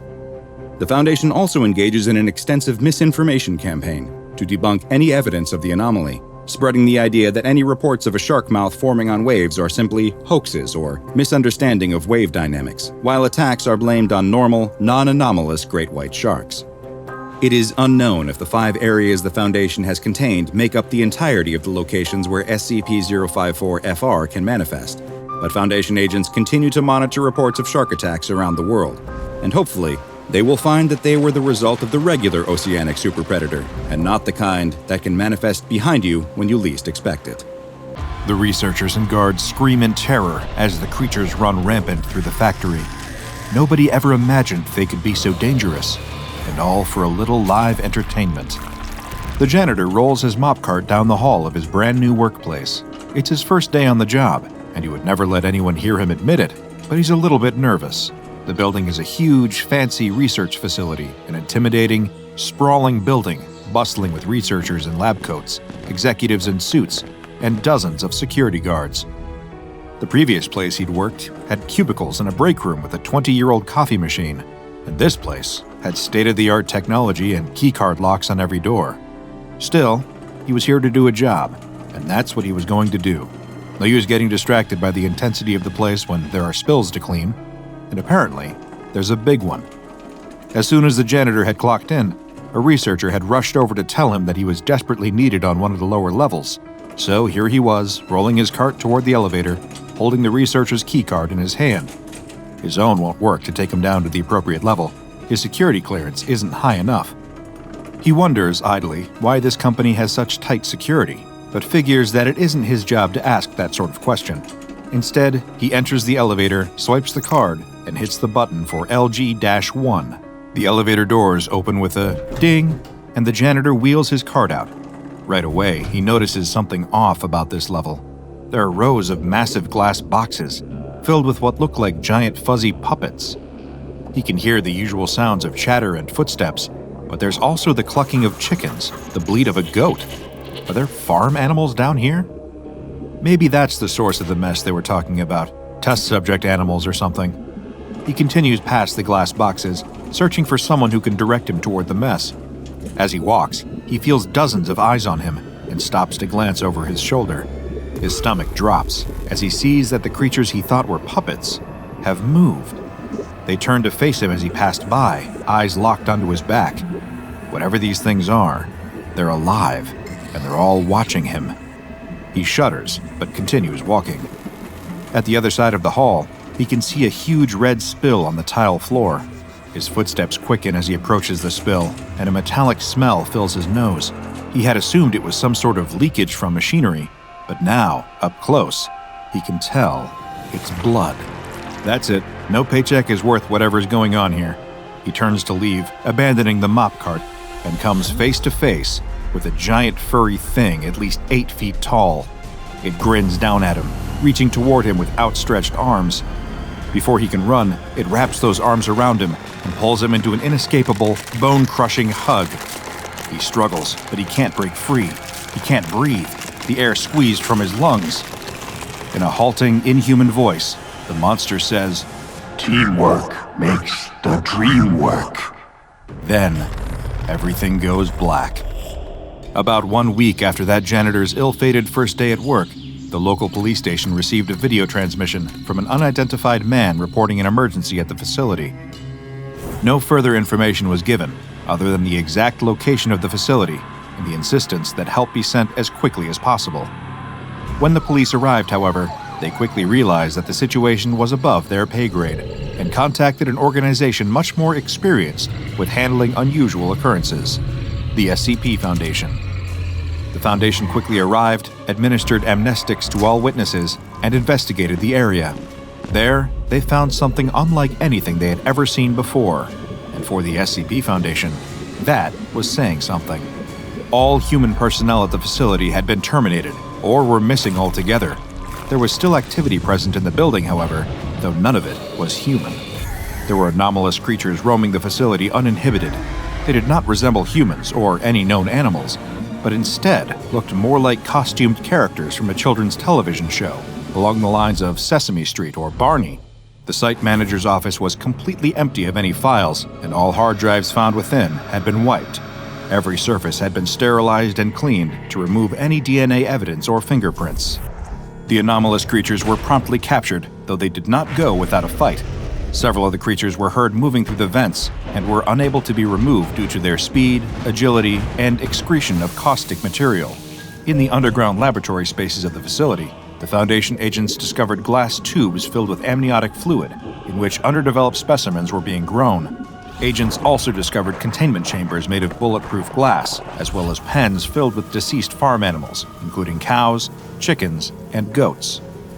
Once the Foundation had rounded up all of the creatures, the facility was blocked off from the outside world and given the official designation SCP-3325. SCP-3325 is an abandoned facility belonging to Real Characters Industries. The facility includes a recording studio, a series of underground laboratories, staff living quarters, storage, containment areas, and an industrial-grade incinerator. There are also several administrative areas, as well as a helipad on the structure's roof. The containment areas are home to a collection of biologically engineered organisms that bear a cursory resemblance to puppets or human beings wearing plush costumes, like those seen on children's television shows. For research purposes, these organisms have been designated SCP-3325-1. Despite their colorful appearance, which could even be mistaken for inviting and wholesome from a distance, instances of SCP-3325-1 are incredibly hostile to humans and any other organisms outside their own species. Though they are vulnerable to attacks with conventional weapons, these creatures lack any sense of pain and will continue to go after an intended target until they are effectively destroyed. In addition to their penchant for aggression, the instances of SCP-3325-1 are carnivorous and will eat any meat they are given access to. Thankfully, these organisms lack reproductive organs, so there won't be any baby plush monsters running around anytime soon. Instances of SCP-3325-1 behave in an unpredictable manner, though their most common activities are either staring at personnel blankly for long stretches of time, attempting to attack them, or repeating assorted canned children's television-friendly phrases in voices that Foundation personnel have described as unsettling and disturbing. Over the course of the initial discovery and containment of SCP-3325, SCP Foundation staff created an observation log describing all known types of SCP-3325-1. The breakdown is as follows. SCP-3325-1A. Long-neck avian organism with feathers, 3 meters tall. Its wings are redundant, unable to facilitate flight. Instances are able to reach a speed of approximately 72 kilometers an hour. Aggressive behavior patterns are similar to that of a cassowary. Instance frequently damages its beak by running into objects. Color varies. I've encountered cassowaries before while conducting field research, and let me just say, the dinosaurs never really did die out. They live on in those monstrous birds. But I digress. SCP-3325-1B. Bipedal reptilian organism, observed in colors of purple, green, and yellow.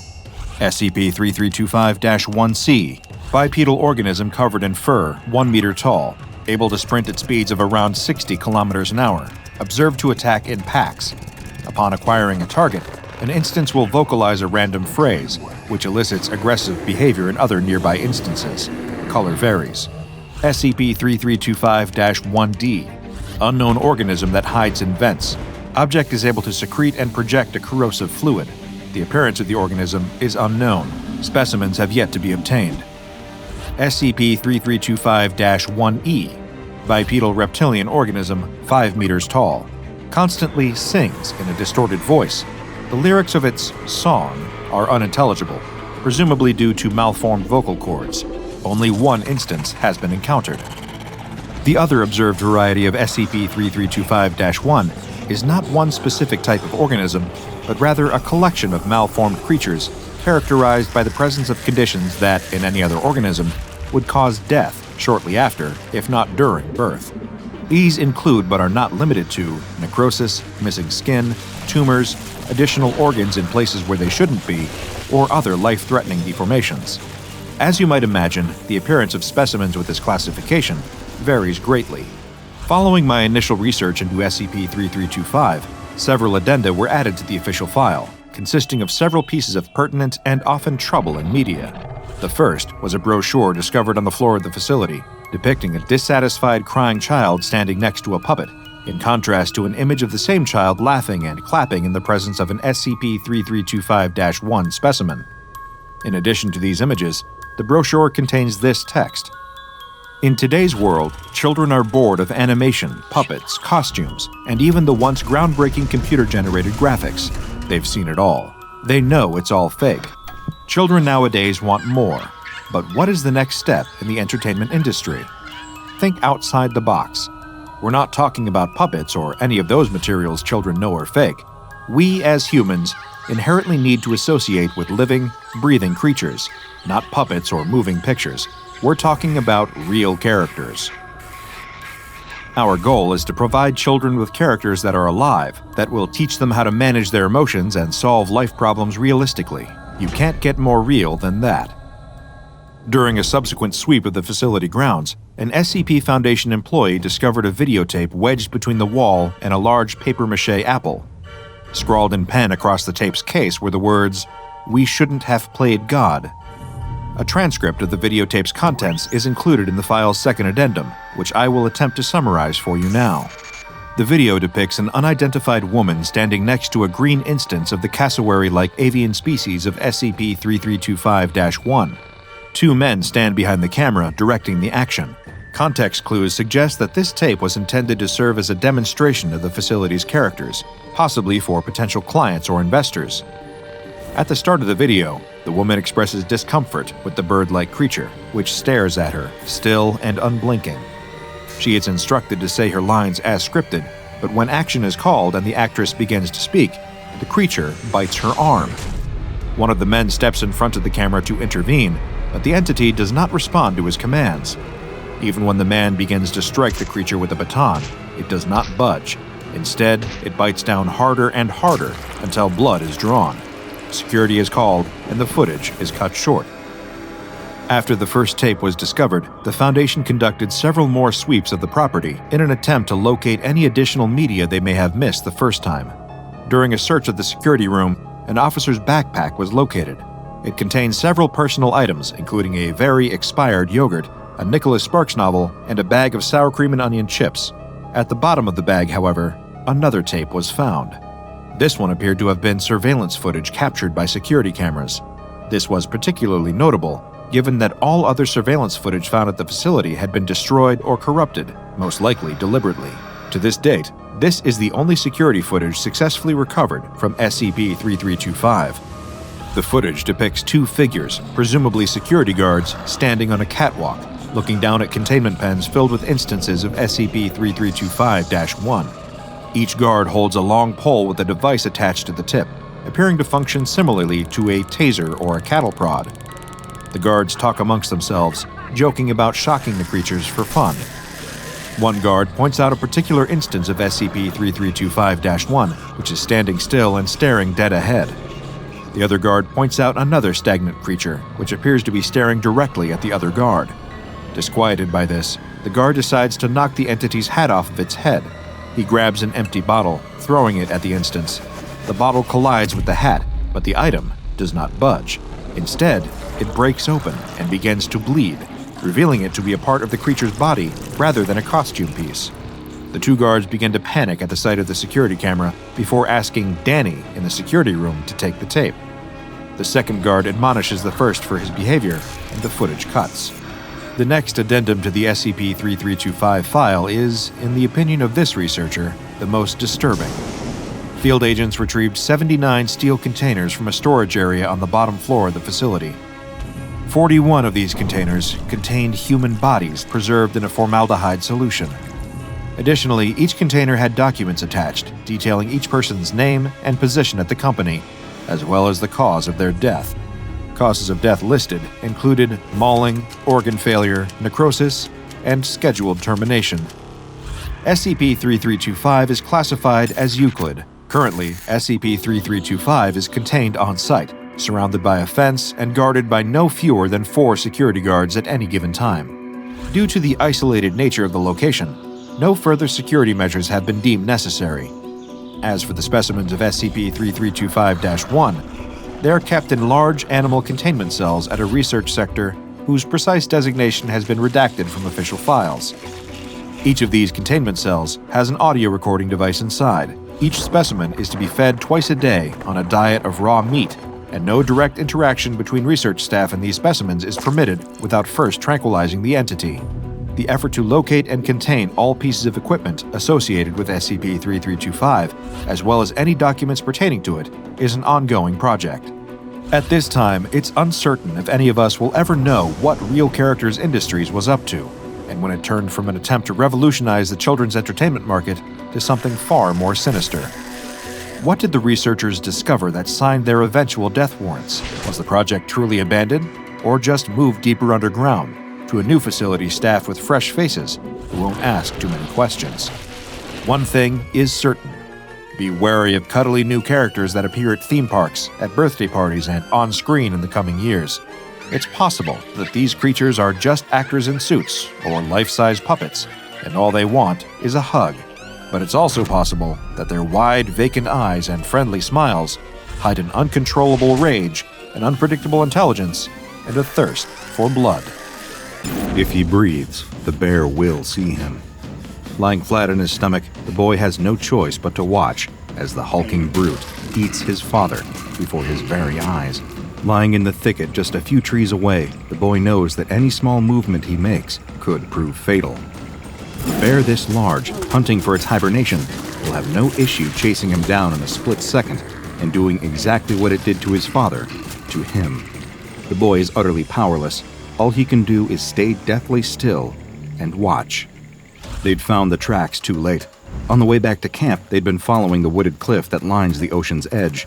Bows and salmon slung over their shoulders, they'd been so proud of their catch and the prospect of bringing it back to the tribe that they hadn't kept their wits about them. By the time they'd seen the enormous prints in the dirt, the sound of lumbering footsteps were already echoing through the trees behind them. The boy's bow is too far out of reach. He dropped it when his father pushed him into the thicket.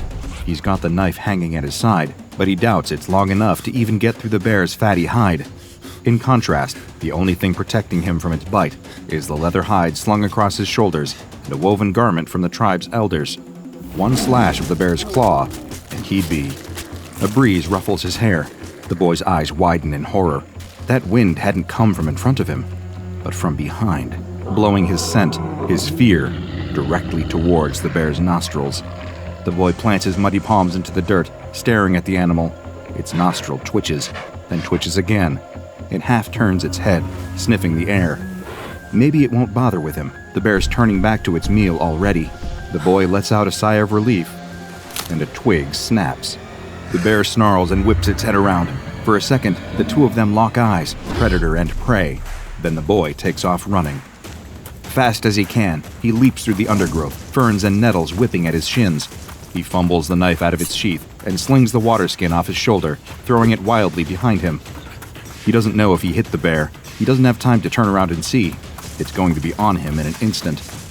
Up ahead, he sees sunlight streaming through the thick trees, the cliff edge. If he can just get to that, maybe he can climb down and... No, there's no time. Besides, bears are better climbers, better swimmers, better runners. All the boy can hope for is that he's a better jumper. Him and the boys from the tribe have leapt off plenty of cliffs along the shore, but never these ones. There are too many rocks, too many shallows. But the thundering of four enormous paws behind him is looming larger and larger. He can almost feel the bear's hot breath on the back of his neck. There's nothing for it. Here goes. The trees clear, the sun blasts his skin, a claw slashes at his back, and the boy launches himself into the air. The wind carries him. The weightlessness of wheeling his arms and legs through the empty sky is almost enough to make him laugh with joy, until the boy looks down. The cliff is higher, much, much higher than he'd realized. His momentum carries his torso forwards into a tumble. He's not going to land straight, and he can see jagged rocks everywhere beneath him. The boy closes his eyes and crashes into the sea. All of the air is slammed out of his lungs. His knee hits something hard and sharp in the water. A swell throws him away from the shore and pulls him deep. Without air in his chest, he can't float. Kicking hard as he can, the boy swims upwards, eyes still screwed shut. His face bashes into a sandy rock. No, that's not upwards. Which way is it? Which way should he swim? The ocean current rolls him over and over. Darkness fills his mind. But his feet find a hard surface, and he pushes against it, launching himself through the water, kicking as hard as he can. The darkness fades. Light. The boy's head breaches the water, and he splutters for air, rubbing the water out of his eyes. He looks around wildly. The sea has carried him away from the cliff and out into open water. It's lifting and dropping him with each wave, carrying him this way and that, like a flower in the wind. And there, traversing the cliff face, scrambling down the rocks, is the bear. The boy's stomach turns. It reaches the bottom of the cliff and sees him there in the water. Tipping back its head, it roars at an almighty volume, deafening the boy over the sound of the waters. Even from this distance, the animal looks impossibly large.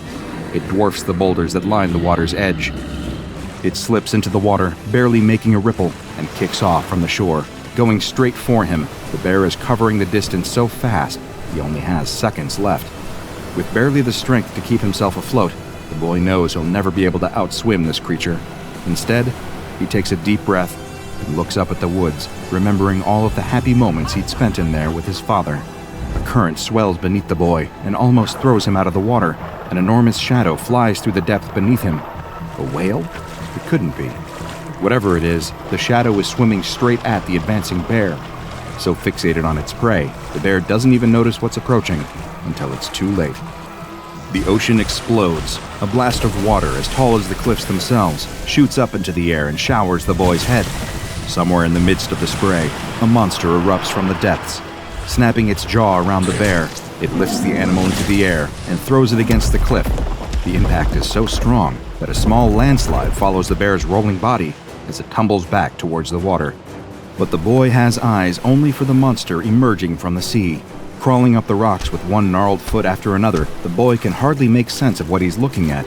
It seems to have some kind of scaly hide, harder than the rocks surrounding it. A wave crashes against the monster as it leers over the bear and sinks its teeth into the animal's hide. Unable to look away, the boy kicks out and starts swimming away up the coast. Only once he's a long way around the bay does he dare to clamber out and back onto land. That night, once the rest of the tribe have gone to sleep, the boy can't help but lie wide awake in his tent. Without his father here, it's not the same. Quietly rolling up the hide doorway, the boy slips out into the night. They're camped by a small cave with beautiful smooth walls inside. They say it's the cave of their ancestors, the place where all life started. The fire in the cave has to always burn.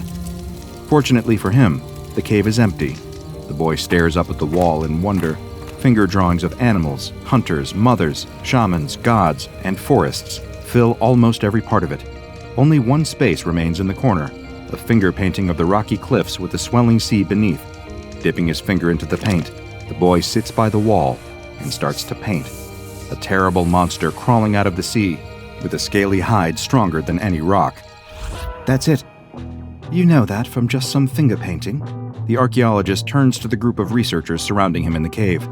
UV lights are set up all along the walls, with the blue and violet shapes revealed all across the stonework. The archaeologist can't help but empathize with the spiritualism of their long-forgotten ancestors who'd lived in these caves thousands of years ago. The professor was the one who asked the question, a cold woman standing well over 6 feet tall with a crop of fiery ginger hair. To him, she seems less of a scientist and more of a military leader. But what does he know? "Walk with me," she says and leads him out of the cave. Personnel fills the surrounding area. Most of them are armed. Cranes lift huge sheets of reinforced lead plating into place.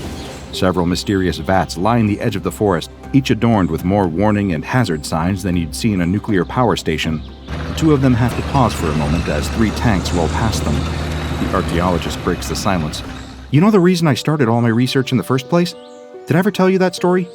Every early civilization in the world, whether it's ancient China, Mesopotamia, South America, Northern Europe, all these cultures, you take a look at their mythology and what do you find?" The professor ignores him, instead choosing to bark orders at a group of agents talking over coffee. They all immediately dump their drinks and get back to work. What one thing do they all talk about, even though it never existed? Dragons. All these disparate people with no contact with one another, all of them still draw pictures of dragons. The professor stops walking at the edge of the cliff. The pair of them stand there, surveying the vast ocean stretching out in front of them, as researchers, agents, and workers rush around behind them. After a long pause, the professor asks him to proceed. In ancient Hebrew texts, when they talk about God creating the world in 7 days, what happens on day 5? The professor flicks the hair out of her eyes and replies curtly, "God created fish in the sea and birds in the sky." Well, not exactly. Look at the original Hebrew. He created all of the fish that teem in the sea, sure, but he also created Leviathan, a serpent-like monster from the depths, as old as the world itself. You think that's what we're dealing with? Maybe. Or something worse. By nightfall, preparations are operational. Enormous floodlights switch on, one after another, illuminating an enormous steel box with an open lid at the top, surrounded by armed agents, huge net launchers, and several tanks. It all seems a bit excessive as far as the archaeologist is concerned. He isn't officially still supposed to be here, but in all the scramble for the Foundation to get the capture site ready, no one noticed that he had stuck around. From the viewing platform several hundred meters away, he has to watch it all unfold through a pair of binoculars. Out above the water, suspended from one of the cranes, is an elephant carcass. The professor told him that the Foundation had even marinated it for extra flavor. He had only been recruited into this project a couple of months ago, but from what he could tell, it's been an ongoing priority for the Foundation for several years now. The scale of the operation of just setting up at this site is already mind-boggling, but they've been chasing up leads like this for years now. Arriving at scenes, they suspect this creature has been sighted in the past and setting up traps for it. He was only brought in out of desperation. The Foundation had exhausted all recent hunting grounds and was trying to cast the net even wider. He'd just been quietly working on his university research paper about ancient reptile drawings when the agents had let themselves into his office. But staring through his binoculars now, the archaeologist knows there's no chance of this operation actually working. They have floodlights, for crying out loud. No intelligent predator would come anywhere near that elephant carcass. Movement. Not in the waters or any of the lit-up areas. No, there's something in the forest line, just behind a group of researchers. He reaches instinctively for his walkie-talkie, then stops himself. How many times had he got jittery before and reported something preemptively? The agents already don't take him seriously as it is. He can't be jumping at shadows. But there it is again, a shape moving fast through the trees. He scans the binoculars this way and that, trying to find it. Just a group of researchers there, some agents there, supply crates, researchers, agents. Wait, weren't there more of them a second ago? He looks closer. Someone's gone missing. He clicks on the radio. South Lookout Team, report in. Nothing. South Lookout Team? A sickening feeling settles in his stomach. With all those bright lights everywhere, they're casting a lot of dark shadows. He has to do something fast. Running down from the lookout point, the archaeologist takes off running through the trees to the site. He holds his radio up to his mouth as he goes, trying to get anyone to respond. But it's hopeless. The thicket cracks and crunches under his feet as he tries to make his way through the dark woods, ignoring the feeling that crawls up his neck of being watched. A boulder blocks his way. The archaeologist grabs onto it with both hands and hauls himself on top of it, stopping for a moment to catch his breath. From up here, he can see the floodlit capture site. The tanks and cranes still sit rumbling, ready to go at a moment's notice, but he can't see any ground crew anymore. He switches the radio to the open channel and calls out for anyone to respond. The professor's voice crackles back at him. What are you still doing here? This is a highly dangerous operation that you don't have clearance for. He yells at her to cancel it. They need to evacuate the site immediately. It's compromised. She laughs derisively and cuts off the channel.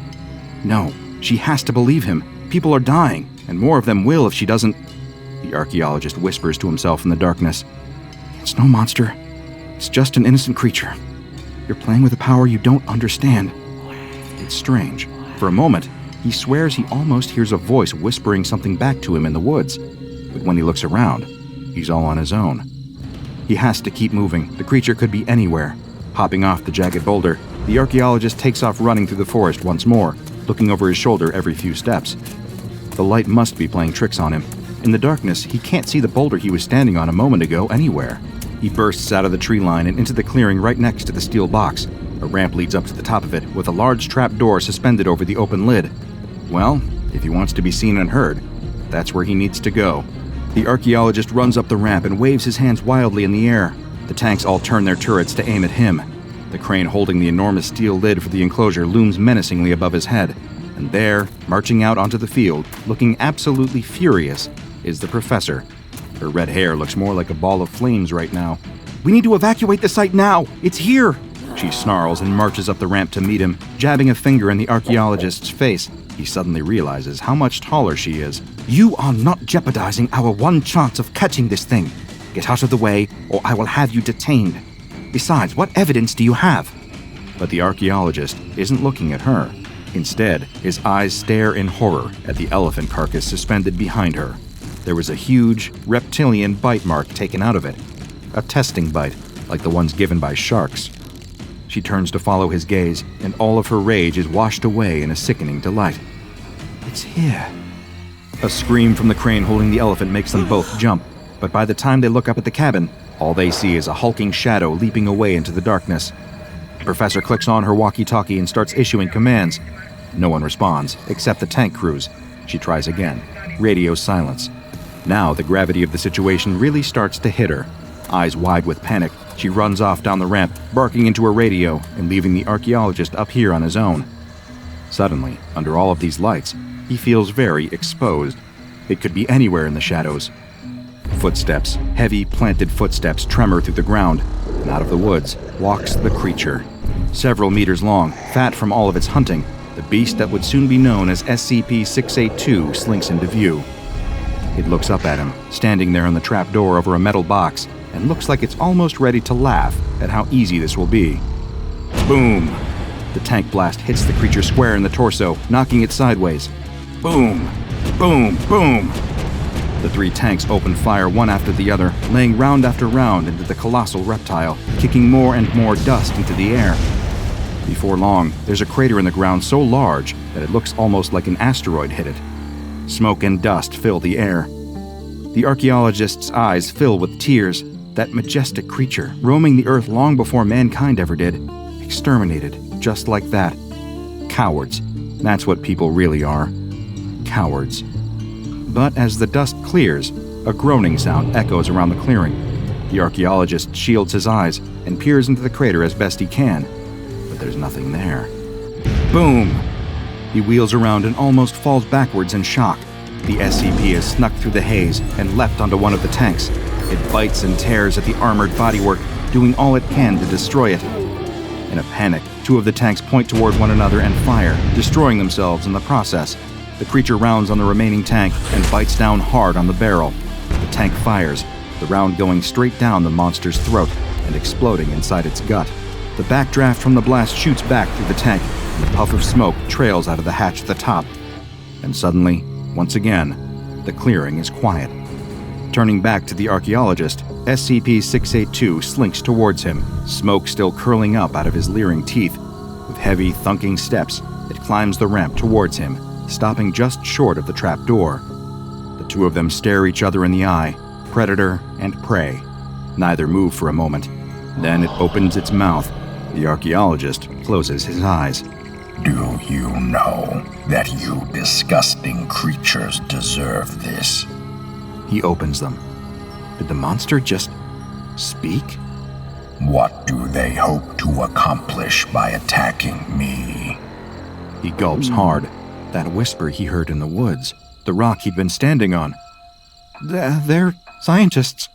Scientists always try to learn more things, understand the world better. We think you can't be killed, so they're testing their hypothesis. The creature growls. The stench of rotten flesh fills the archaeologist's nose. It takes a step towards him, then another. The archaeologist runs. He'll leap off the other end of the platform. It's a big jump, but he could make it. The predator's breath is on the back of his neck. He jumps, just as the trapdoor gives way.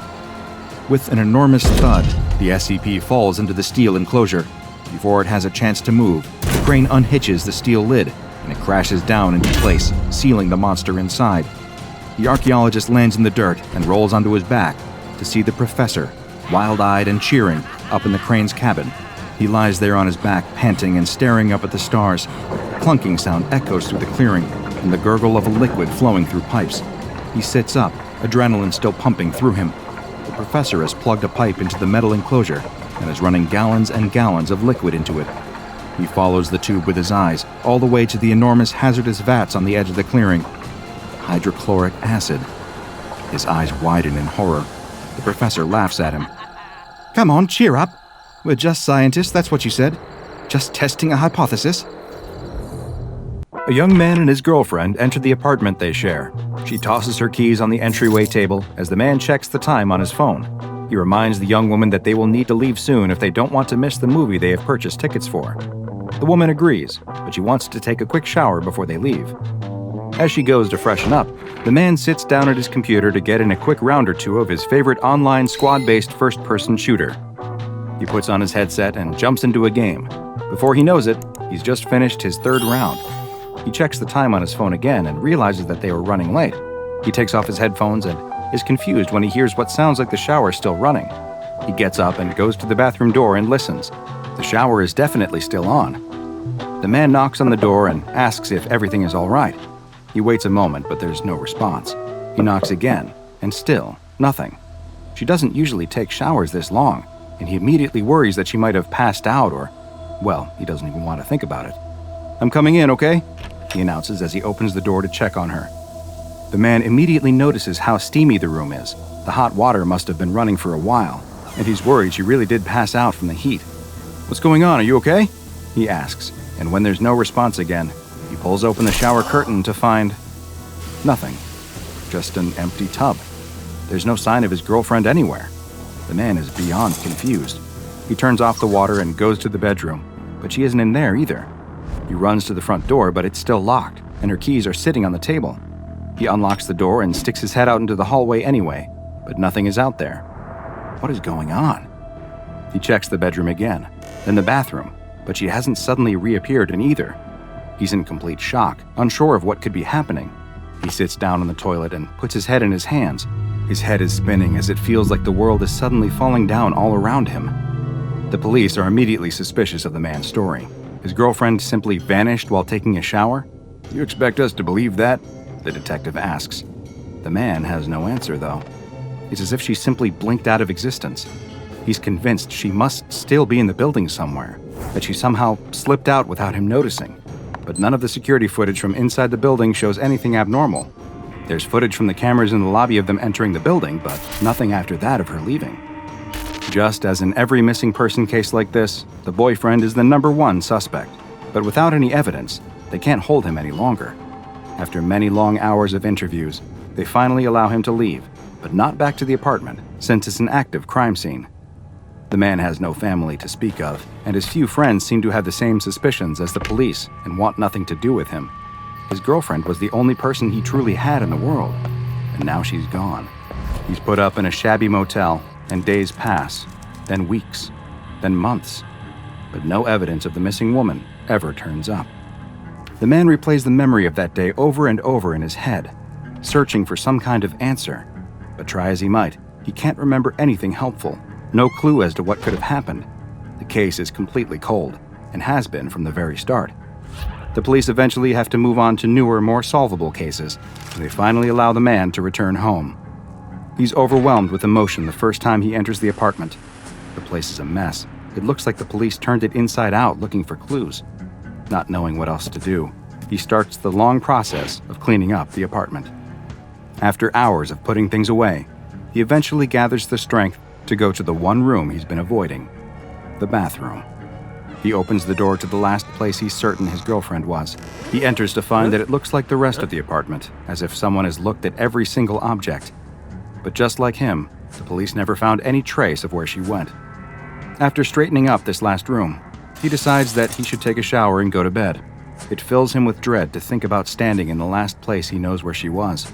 But he's had months to grieve the loss of his girlfriend, and he's decided that he needs to move on, whatever that means when someone goes missing without a trace.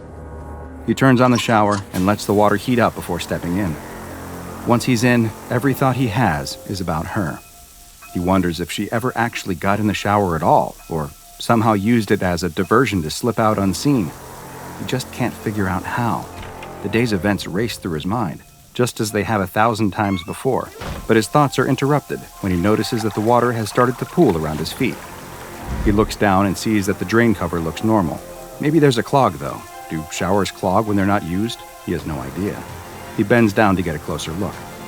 The long black creature emerges from the drain in the blink of an eye and latches onto his mouth, muffling him before he even has a chance to scream. He struggles and pulls down the curtain on top of him as he falls back onto the shower floor. But it's already too late. And in a matter of minutes, he too will be gone without a trace. Is there anything more comforting after a hard day than a nice, long, hot shower? The answer to that is no, there is nothing better. But that relaxing shower might just be the last you ever take when, unbeknownst to you, your pipes are home to an instance of SCP-153, also known as drain worms. SCP-153 refers to a species that resembles the common nematode, or roundworm, consisting of a long, thin body with a large mouth on one end. While some roundworms can grow to as large as a meter long, which is in itself a disturbing thought, SCP-153 instances can be much, much larger, and it is estimated that they can reach up to nearly 10 meters in length, though it is hypothesized that some instances in the wild may grow even longer. These worm-like creatures will feed off of any available organic material. However, their favorite form of sustenance is fresh animal tissue, and they appear to have an especially strong predilection towards human flesh. In order to satiate their desire to feed on their preferred prey, SCP-153 has developed a rather unique predatory style that perfectly suits its elongated body structure. While it is unknown just where they originate, they are most often found in the pipes of sewer and drainage systems. 153 instances will swim up those pipes, seeking out ones that lead to people's homes, and especially those that connect to showers and bathtubs. Once they reach the end of the pipe, SCP-153 will latch onto the drain cover and begin secreting an acidic substance. The acid quickly dissolves the drain cover, and SCP-153 will position its own mouth in its place, which it then is able to camouflage as the missing drain cover almost perfectly. Once SCP-153 has taken this position, it is virtually impossible to distinguish it from the original or discern that anything has changed. SCP-153 will then lie in wait until it detects that someone has entered the shower or bathtub. Once the unsuspecting person has begun to bathe, it will very quickly emerge from the drain, latching onto the victim's face, most likely in order to prevent them from calling for help. It then begins to rapidly secrete more of the same acid that it used to dissolve the drain cover.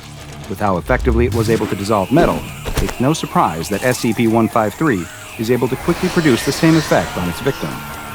Their skin, muscle, and bone will all be almost immediately liquefied, allowing SCP-153 to feed on the slurry, and the drain worms feed extremely quickly as well. After just several minutes, basically nothing will remain of the person who stepped into the shower, and 153 will retreat back into the drain, leaving no signs that it was ever there, save for the missing drain cover. The SCP Foundation became aware of this anomaly following multiple mysterious missing person cases that all had one key element in common. Each was reported as having disappeared after entering a bathroom to either shower or take a bath. The Foundation soon discovered that large populations of SCP-153 instances were living in the sewers beneath several major American cities, and immediately began enacting containment procedures. The Foundation collected as many specimens as they could and brought them to Bioresearch Area 12, where they keep them contained in 10 by 10 by 5 meter tanks that are kept partially filled with sewage and other organic material for them to feed on. Of course, it is of the utmost importance that these containers are never connected to any other plumbing systems, either internal or external. With several specimens contained, the Foundation began researching the creatures in order to hopefully better understand them and how they were able to develop such complex hunting techniques. Research was also approved to find out whether they could be used as a sort of waste disposal system in certain extreme circumstances, such as with SCP-2717, a mass of living animal tissue that has grown to line nearly 4 kilometers of sewer pipes beneath Amsterdam. A small number of SCP-153 instances were approved for release into the wild in order to test whether they could stall the spread of 2717. However, this experiment was halted following some disturbing new reports. More missing person reports came to the Foundation's attention that bore the hallmarks of an SCP-153 attack, but these new reports were not limited to people who vanished after bathing. It now appears that SCP-153 has further adapted and has begun to emerge not just from showers and bathtub drains, but now also from sinks and, yes, even toilets. The Foundation is unaware of just how many instances of SCP-153 continue to exist in the wild, but there's no doubt that many continue to live and hunt undetected in sewers around the world. This anomaly, which has been classified as Euclid, is taken very seriously by the Foundation, and any reports of people who go missing from bathrooms are immediately investigated for signs of SCP-153. Field agents are to be equipped with infrared and ultraviolet sensors, which can bypass SCP-153's camouflage, and if specimens are able to be captured alive, then they are to be brought to Area 12 for further research. But don't bother worrying too much the next time you step into the tub. If you've been targeted by SCP-153, there's not much you'll be able to do anyway, and your worries will soon be going down the drain, along with whatever remains of you. You're staring into the grinning face of the inhuman flight attendant, her eyes too large and far apart, her teeth too sharp and too numerous, her skin shiny and wet, fish-like. She holds the glistening chrome can and peels off the lid. Inside, thick, knotted worms wriggle together. Your in-flight snack. Hungry? Less than an hour earlier, the researcher sits in his office at SCP Foundation Site 3A, eyes excitedly glued to the monitor on his desk.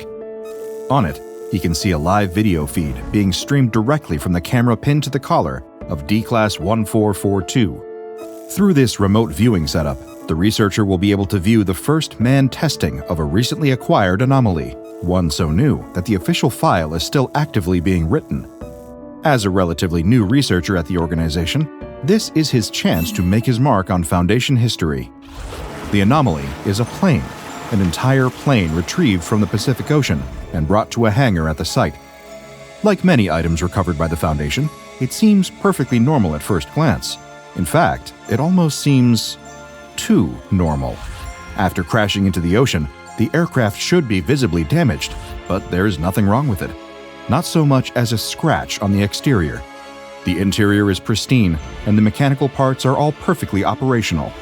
So the higher-ups approved a series of tests to determine what exactly is so strange about this plane. The best way to do that is to see it in action. Multiple D-Class have been placed inside, scattered in various seats throughout the cabin. In the cockpit, the only agent at Site 3A with a pilot's license, Agent Kulkarni, prepares for takeoff. He sends a quick message to the researcher at the monitor, letting him know that all systems are operational and ready to go. It's time for this mysterious plane to take to the skies, and the researcher has a front row seat. The takeoff goes smoothly, with no notable anomalous activity. At this point, it just feels like watching a first-person simulation of a typical airline experience. Then, as the plane reaches cruising altitude, the intercom crackles to life, and a chipper voice makes an announcement. Hello everyone, and welcome to your flight with Kingfisher Airlines. I'll be your pilot. Now that we've successfully taken off, make sure to keep your seatbelts unbuckled. Make our jobs a little easier, huh? The researcher's brow furrows at the sound. That is not Agent Kulkarni's voice. Who is that talking? He sends a message to Agent Kulkarni, but gets no response. Right, of course, he's too busy flying the plane. The researcher jots down a note on his clipboard, recording the first instance of anomalous activity on the plane. Then, he returns his gaze to the monitor. He can see on the video feed that D-1442 has unbuckled their seatbelt in accordance with the announcement's instructions. None of the D-Class appear to react to the announcement, aside from taking off their seatbelts. As D-1442's camera pans down to the floor of the cabin, the researcher begins furiously scribbling notes once more. There's water running through the aisles of the plane, soaking the carpeted floor. The researcher squints, noting dots of green throughout the water. Mold? No. Seaweed. He's certain of it. The water trickles under D-1442's seat, soaking their shoes, and the researcher waits for a reaction. But it never comes.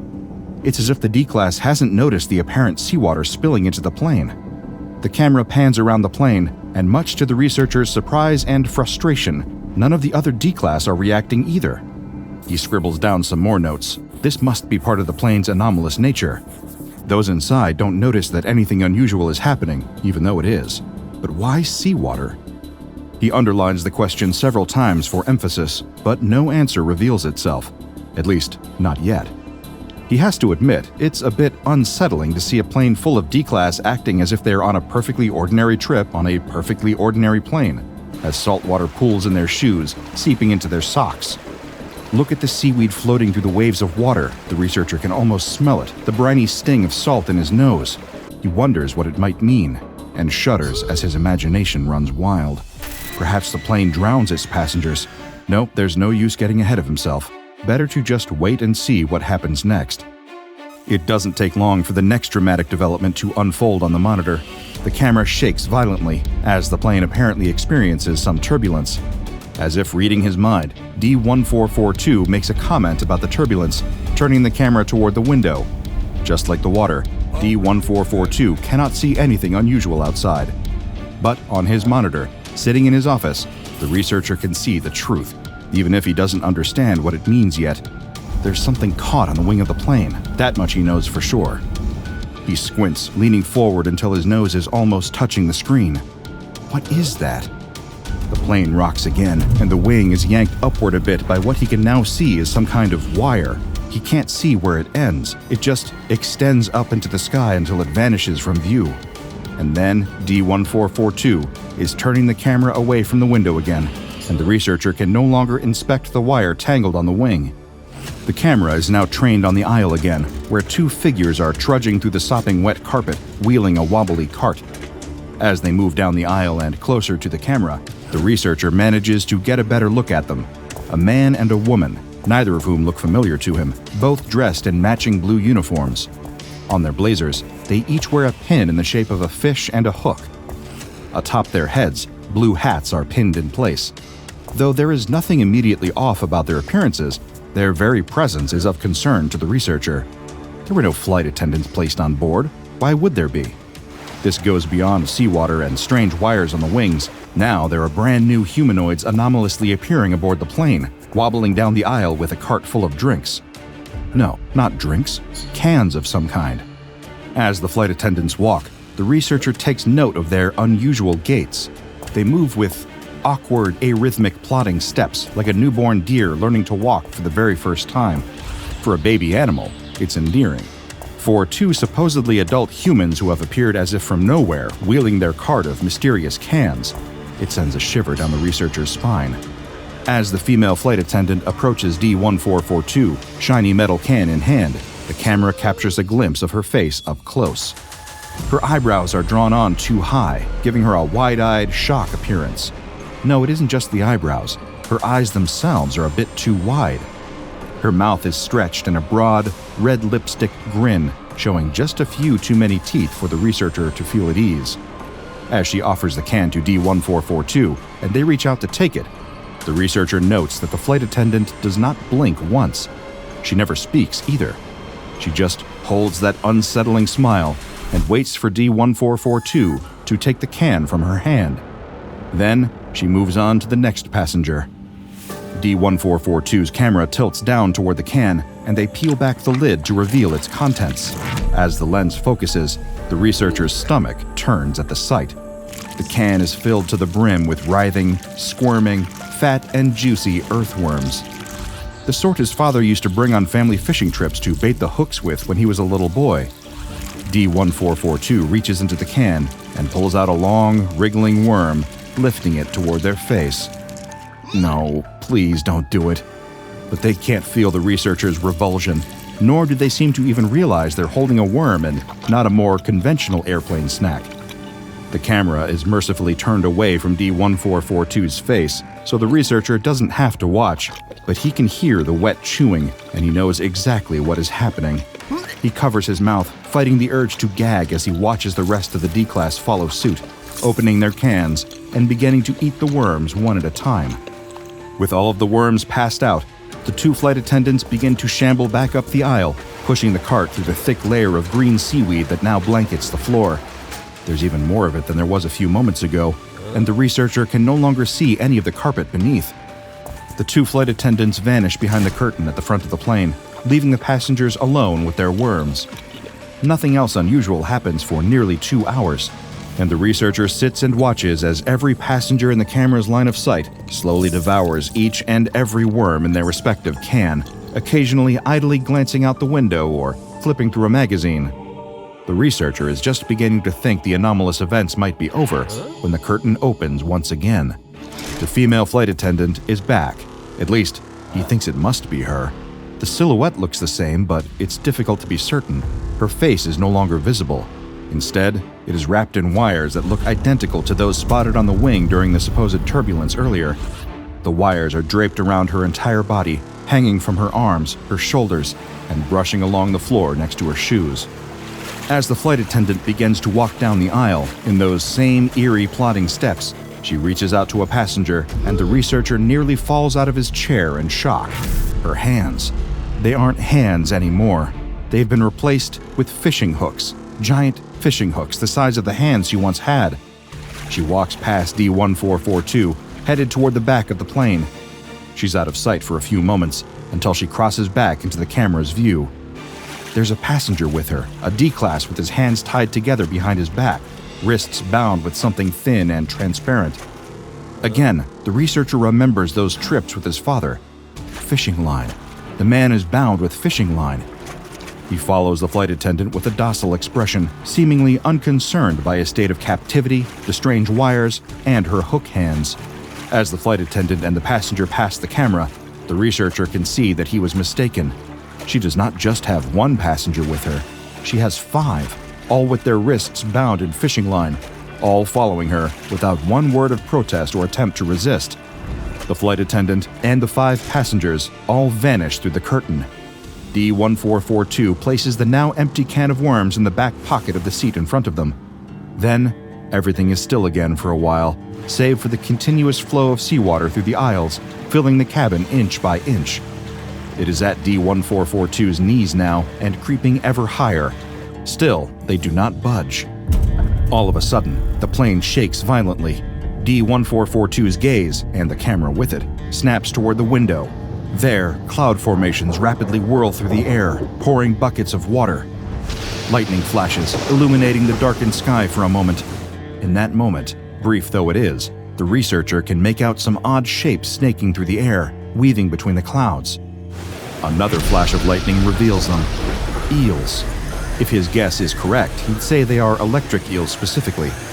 D-1442 does not see the eels, but does seem to be affected by the sudden, dramatic change in the weather. They chuckle nervously, voice quavering slightly, and remark that this thunderstorm wasn't predicted on the Weather Channel that morning.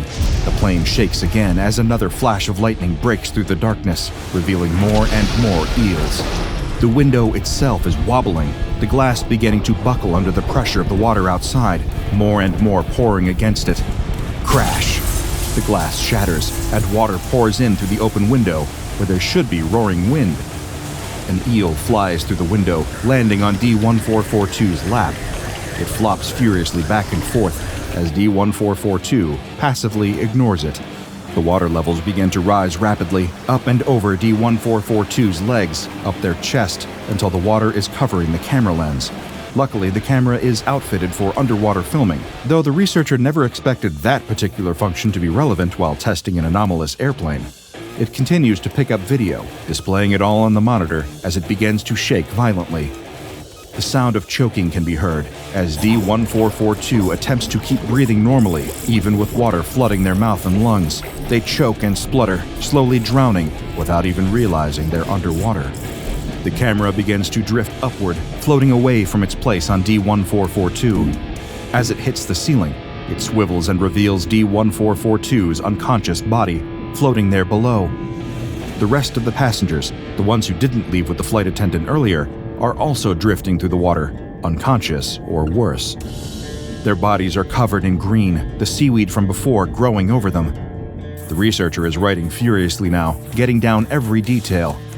When he finishes writing, he grabs his phone. He needs to get back in communication with Agent Kulkarni and figure out an extraction plan before the man drowns, if he hasn't already. The phone rings, but no answer. He should have expected that. It's probably been damaged by the water too. The researcher is just about to contact the site director and ask what to do when the camera picks up motion coming from behind the curtain. Something is emerging from the cockpit. The curtain is shoved to the side, and out bursts Agent Kulkarni. He appears to be breathing steadily, despite being underwater. He looks terrified, disoriented, but otherwise unaffected by the chaos unfolding around him. His eyes widen, his eyelids flutter, and he collapses to the ground. His body convulses, as if he's having a seizure.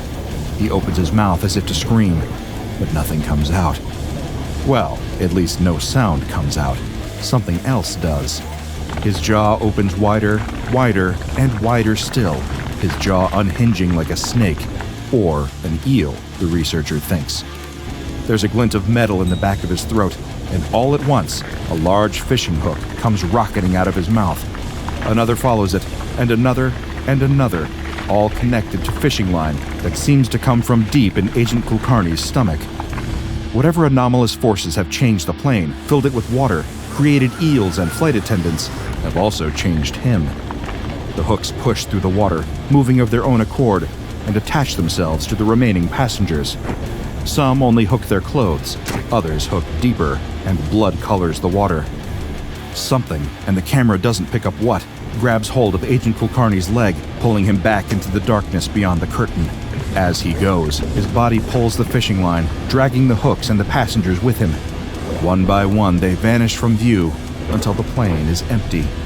The intercom crackles impossibly beneath the water, and the same unrecognizable voice speaks.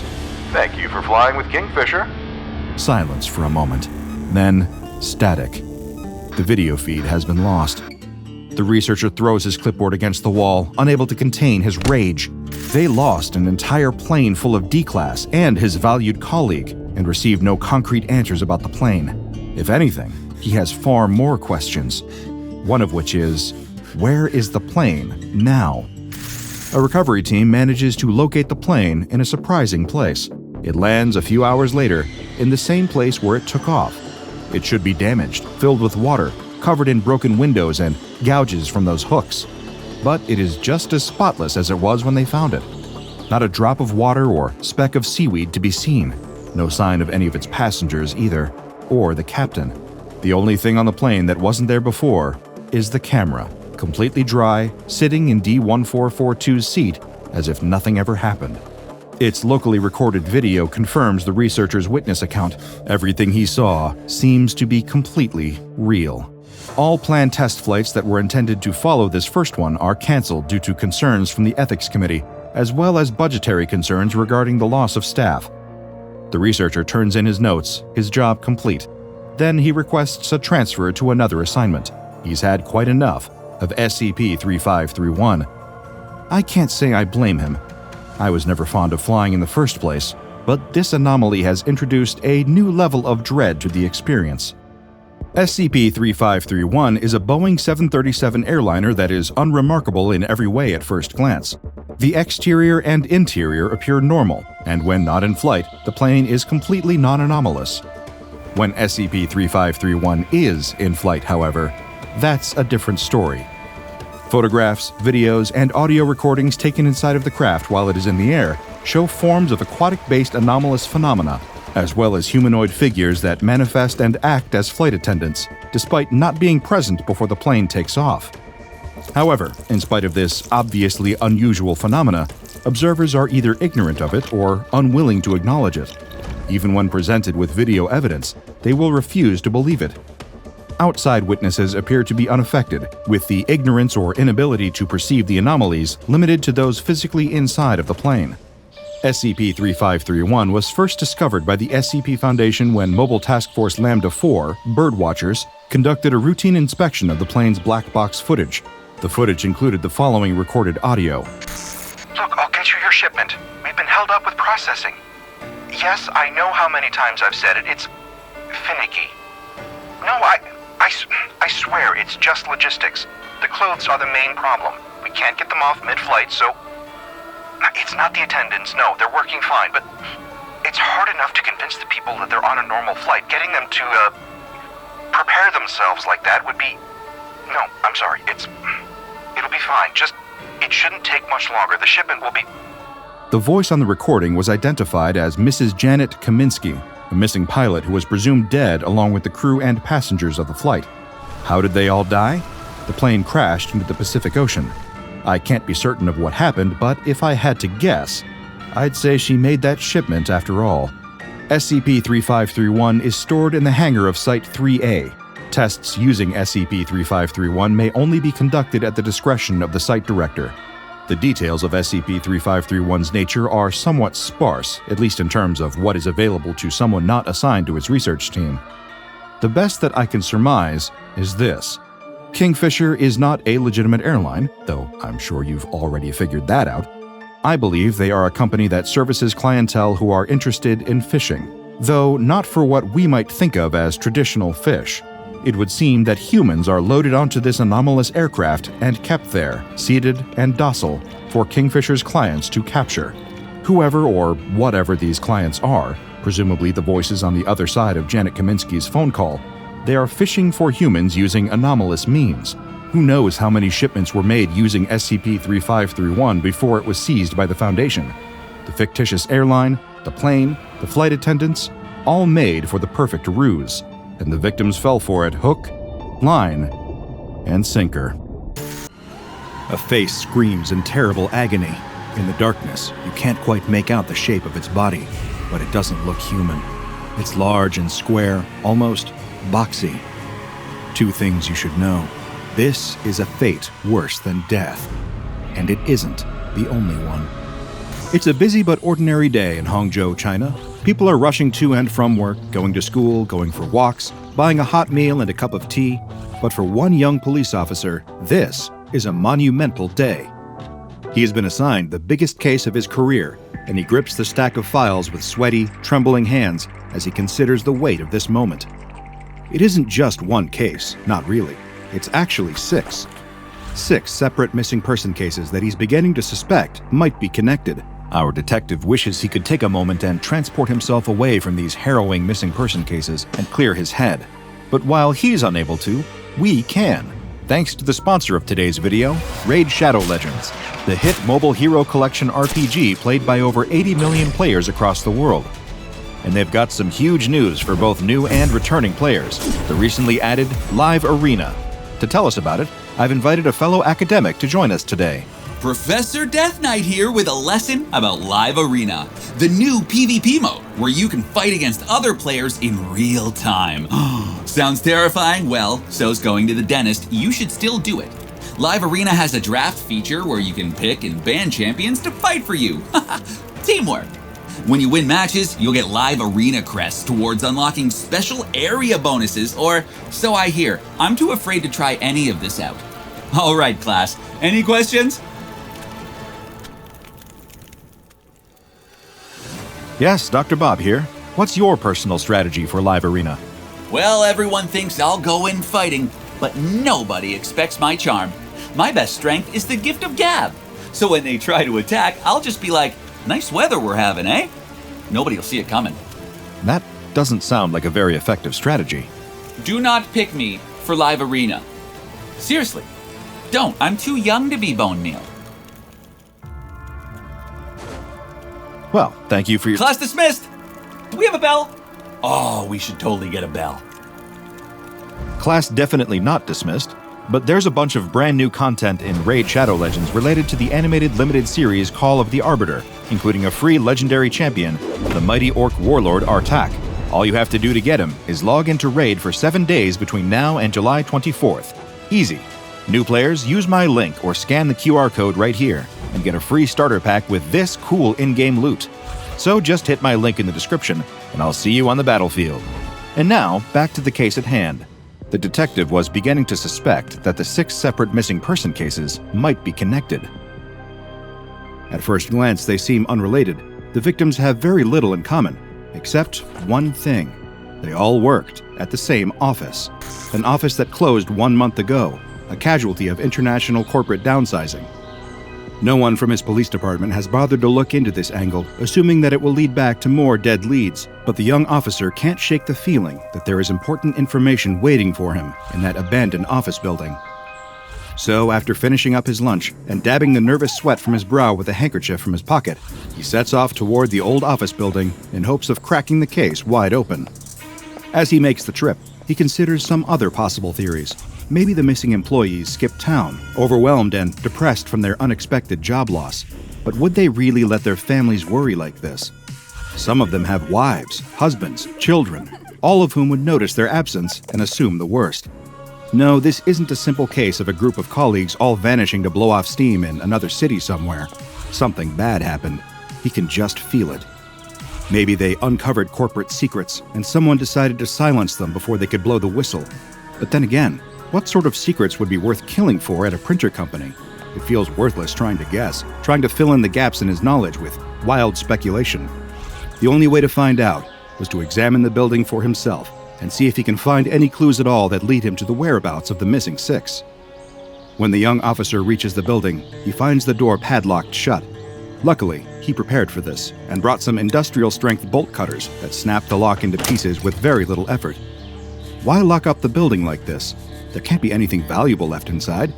To prevent squatters, most likely, he assures himself, brushing off the sense of dread creeping up his spine as he walks inside.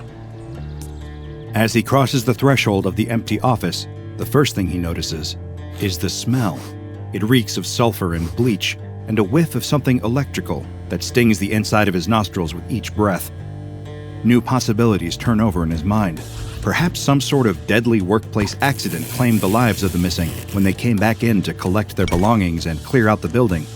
Before he can decide if that theory holds any water, his thoughts are interrupted by a piercing scream coming from a nearby room. The officer isn't alone here. There's someone in the building with him, and they sound like they're in trouble. The officer grabs the taser from his holster and runs toward the sound. He skids to a stop, nearly knocking over a water cooler when he reaches the source of the screaming. There's a man hanging from the wall, screaming over and over again. The officer can barely process what he's seeing. The man is covered in machinery, all whirring and clicking as it works. Next to him, a printer is printing sheet after sheet of paper, and all the while, the man screams. The officer recognizes the man's face from one of the files. This is one of the missing employees. He can't determine what is causing the man such distress, and he tries to ask the man what happened to him. The man just continues to scream, eyes wide open and wild, rolling around in their sockets, unfocused and unseeing. The officer grabs the man, attempting to remove him from the wall, but he won't budge. It's as if his body is wired into the wall itself, and the harder the officer tugs, the more it appears as if the man's flesh will begin to tear away. The officer stops, turning his attention to the machinery. Perhaps if he unplugs it, he'll be able to remove the man more easily. He starts with the printer, and as he reaches for its plug, he gets a closer look at the paper it continues to spit out. It doesn't look like any paper he's ever seen, and unable to help himself, he reaches out to touch it. It's warm, soft, pliable, and nauseatingly familiar. It isn't paper at all.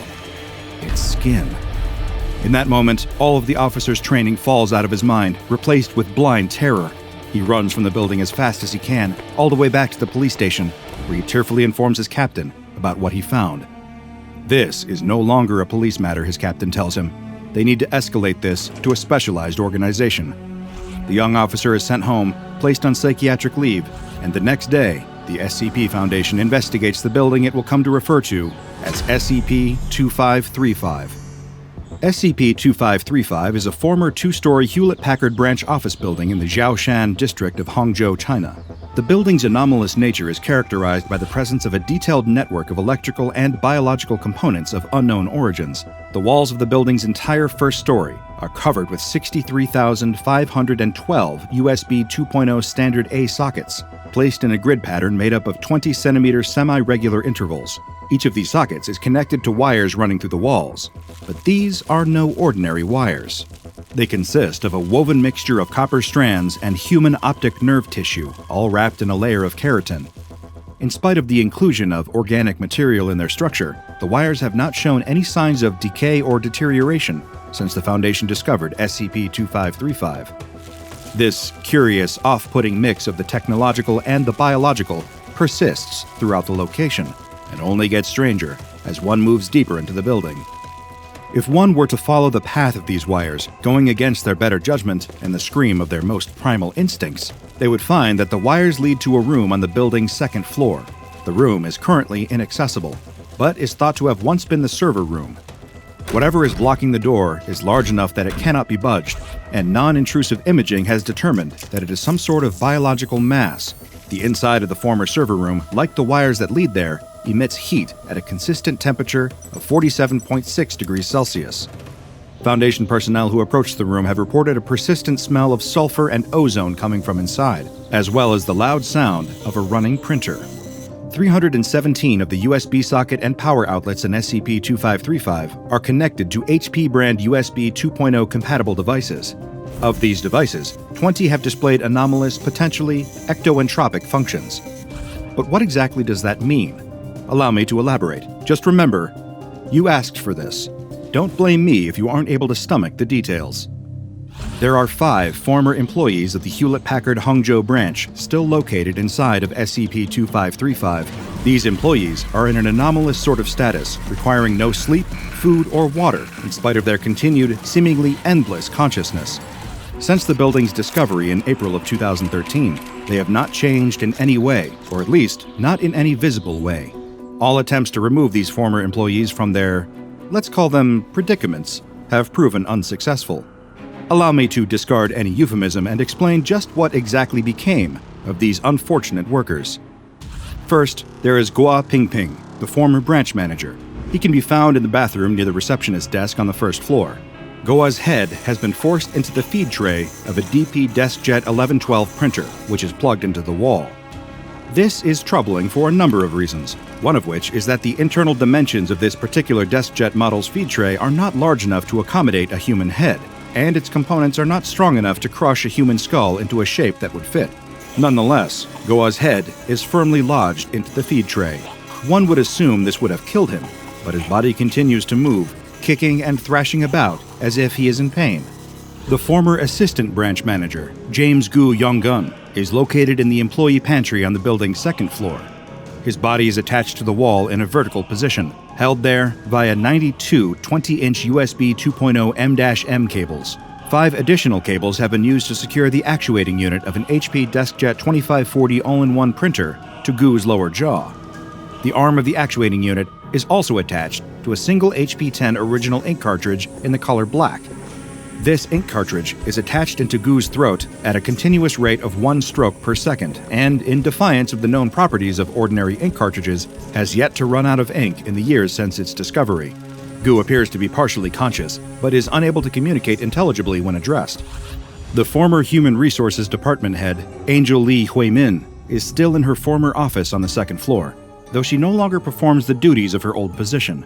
She is still, in a sense, in human resources, or rather, is a human resource.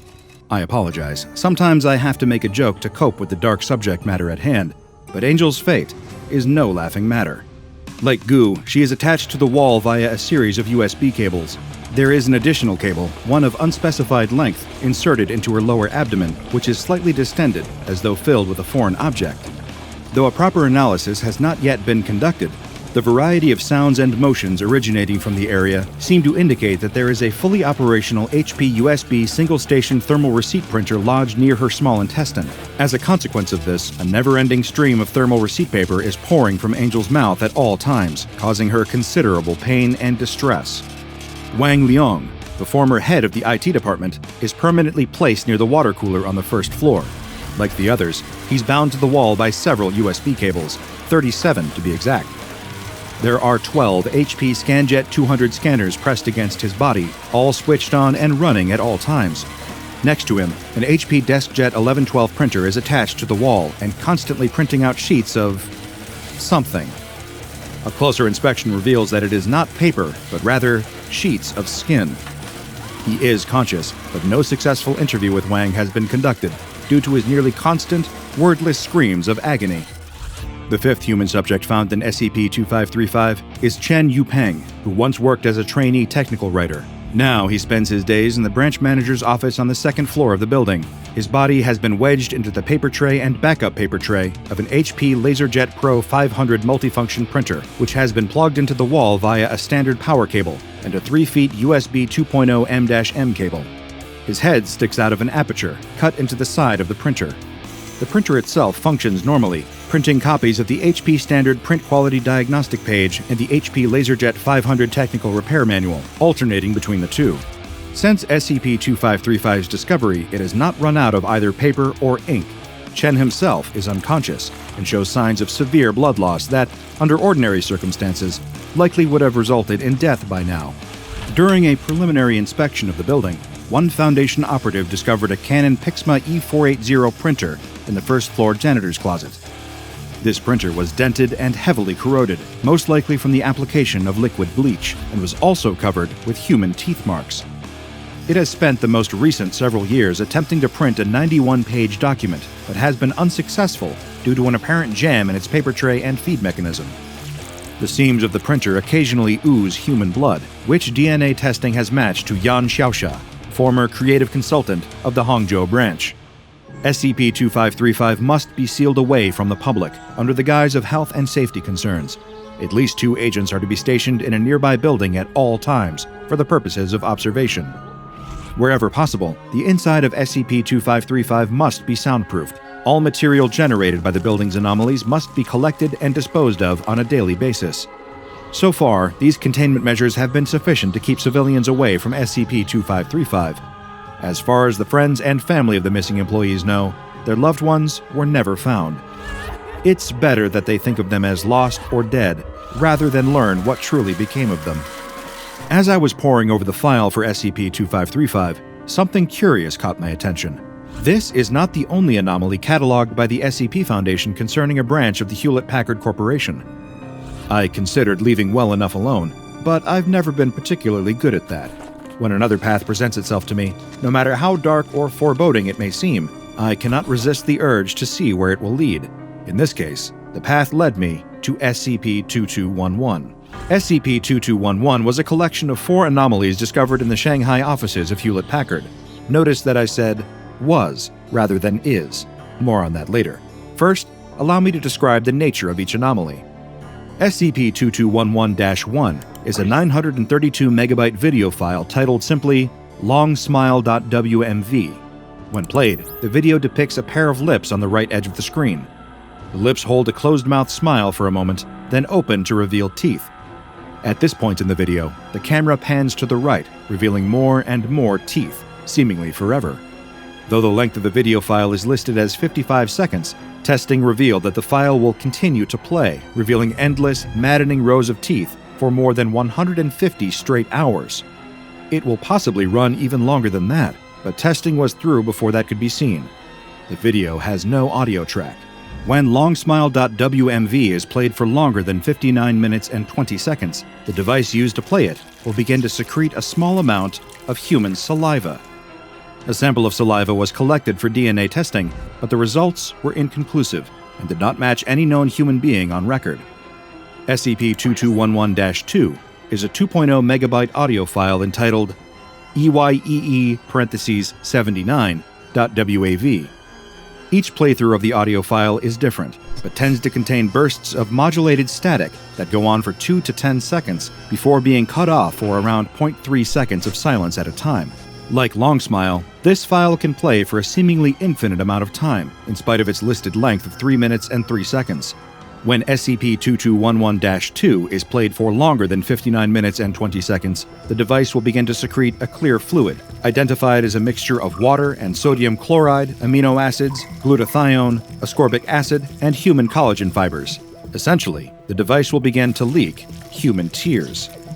SCP-2211-3 is a 599 kilobyte file titled r.exe. When this file is run on a computer, it uses up a great deal of memory, causing the device to overheat and its built-in fans to speed up. In spite of the overheating and any damage it might cause, the computer will continue to run until disconnected from its power source.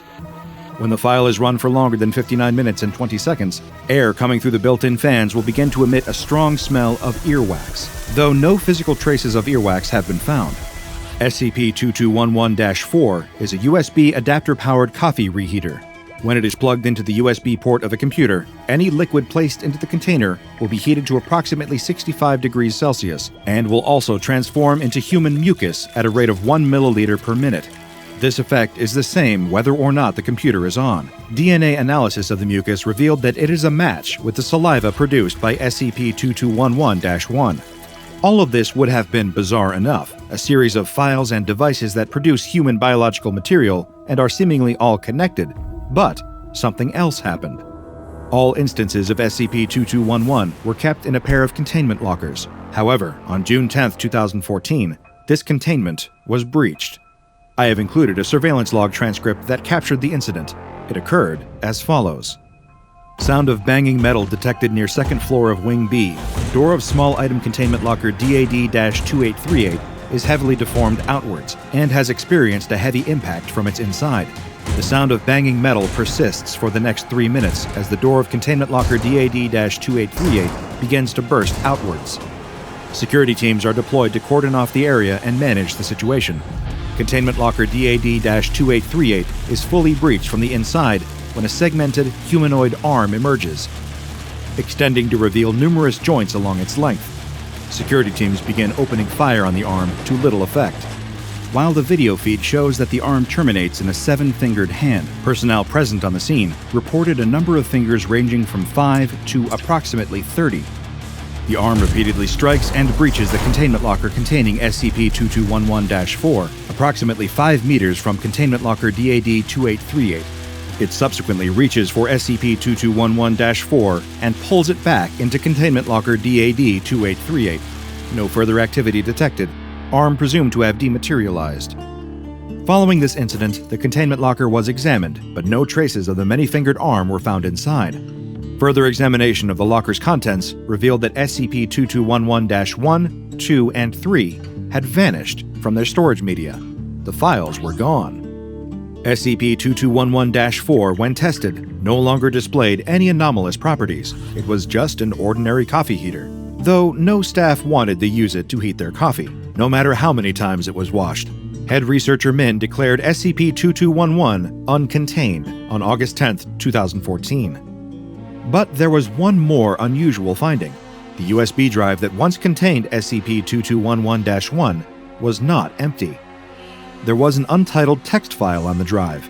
When opened, it simply read, "Got my nose," followed by an unusual text emoticon, : :00, end parentheses, end parentheses.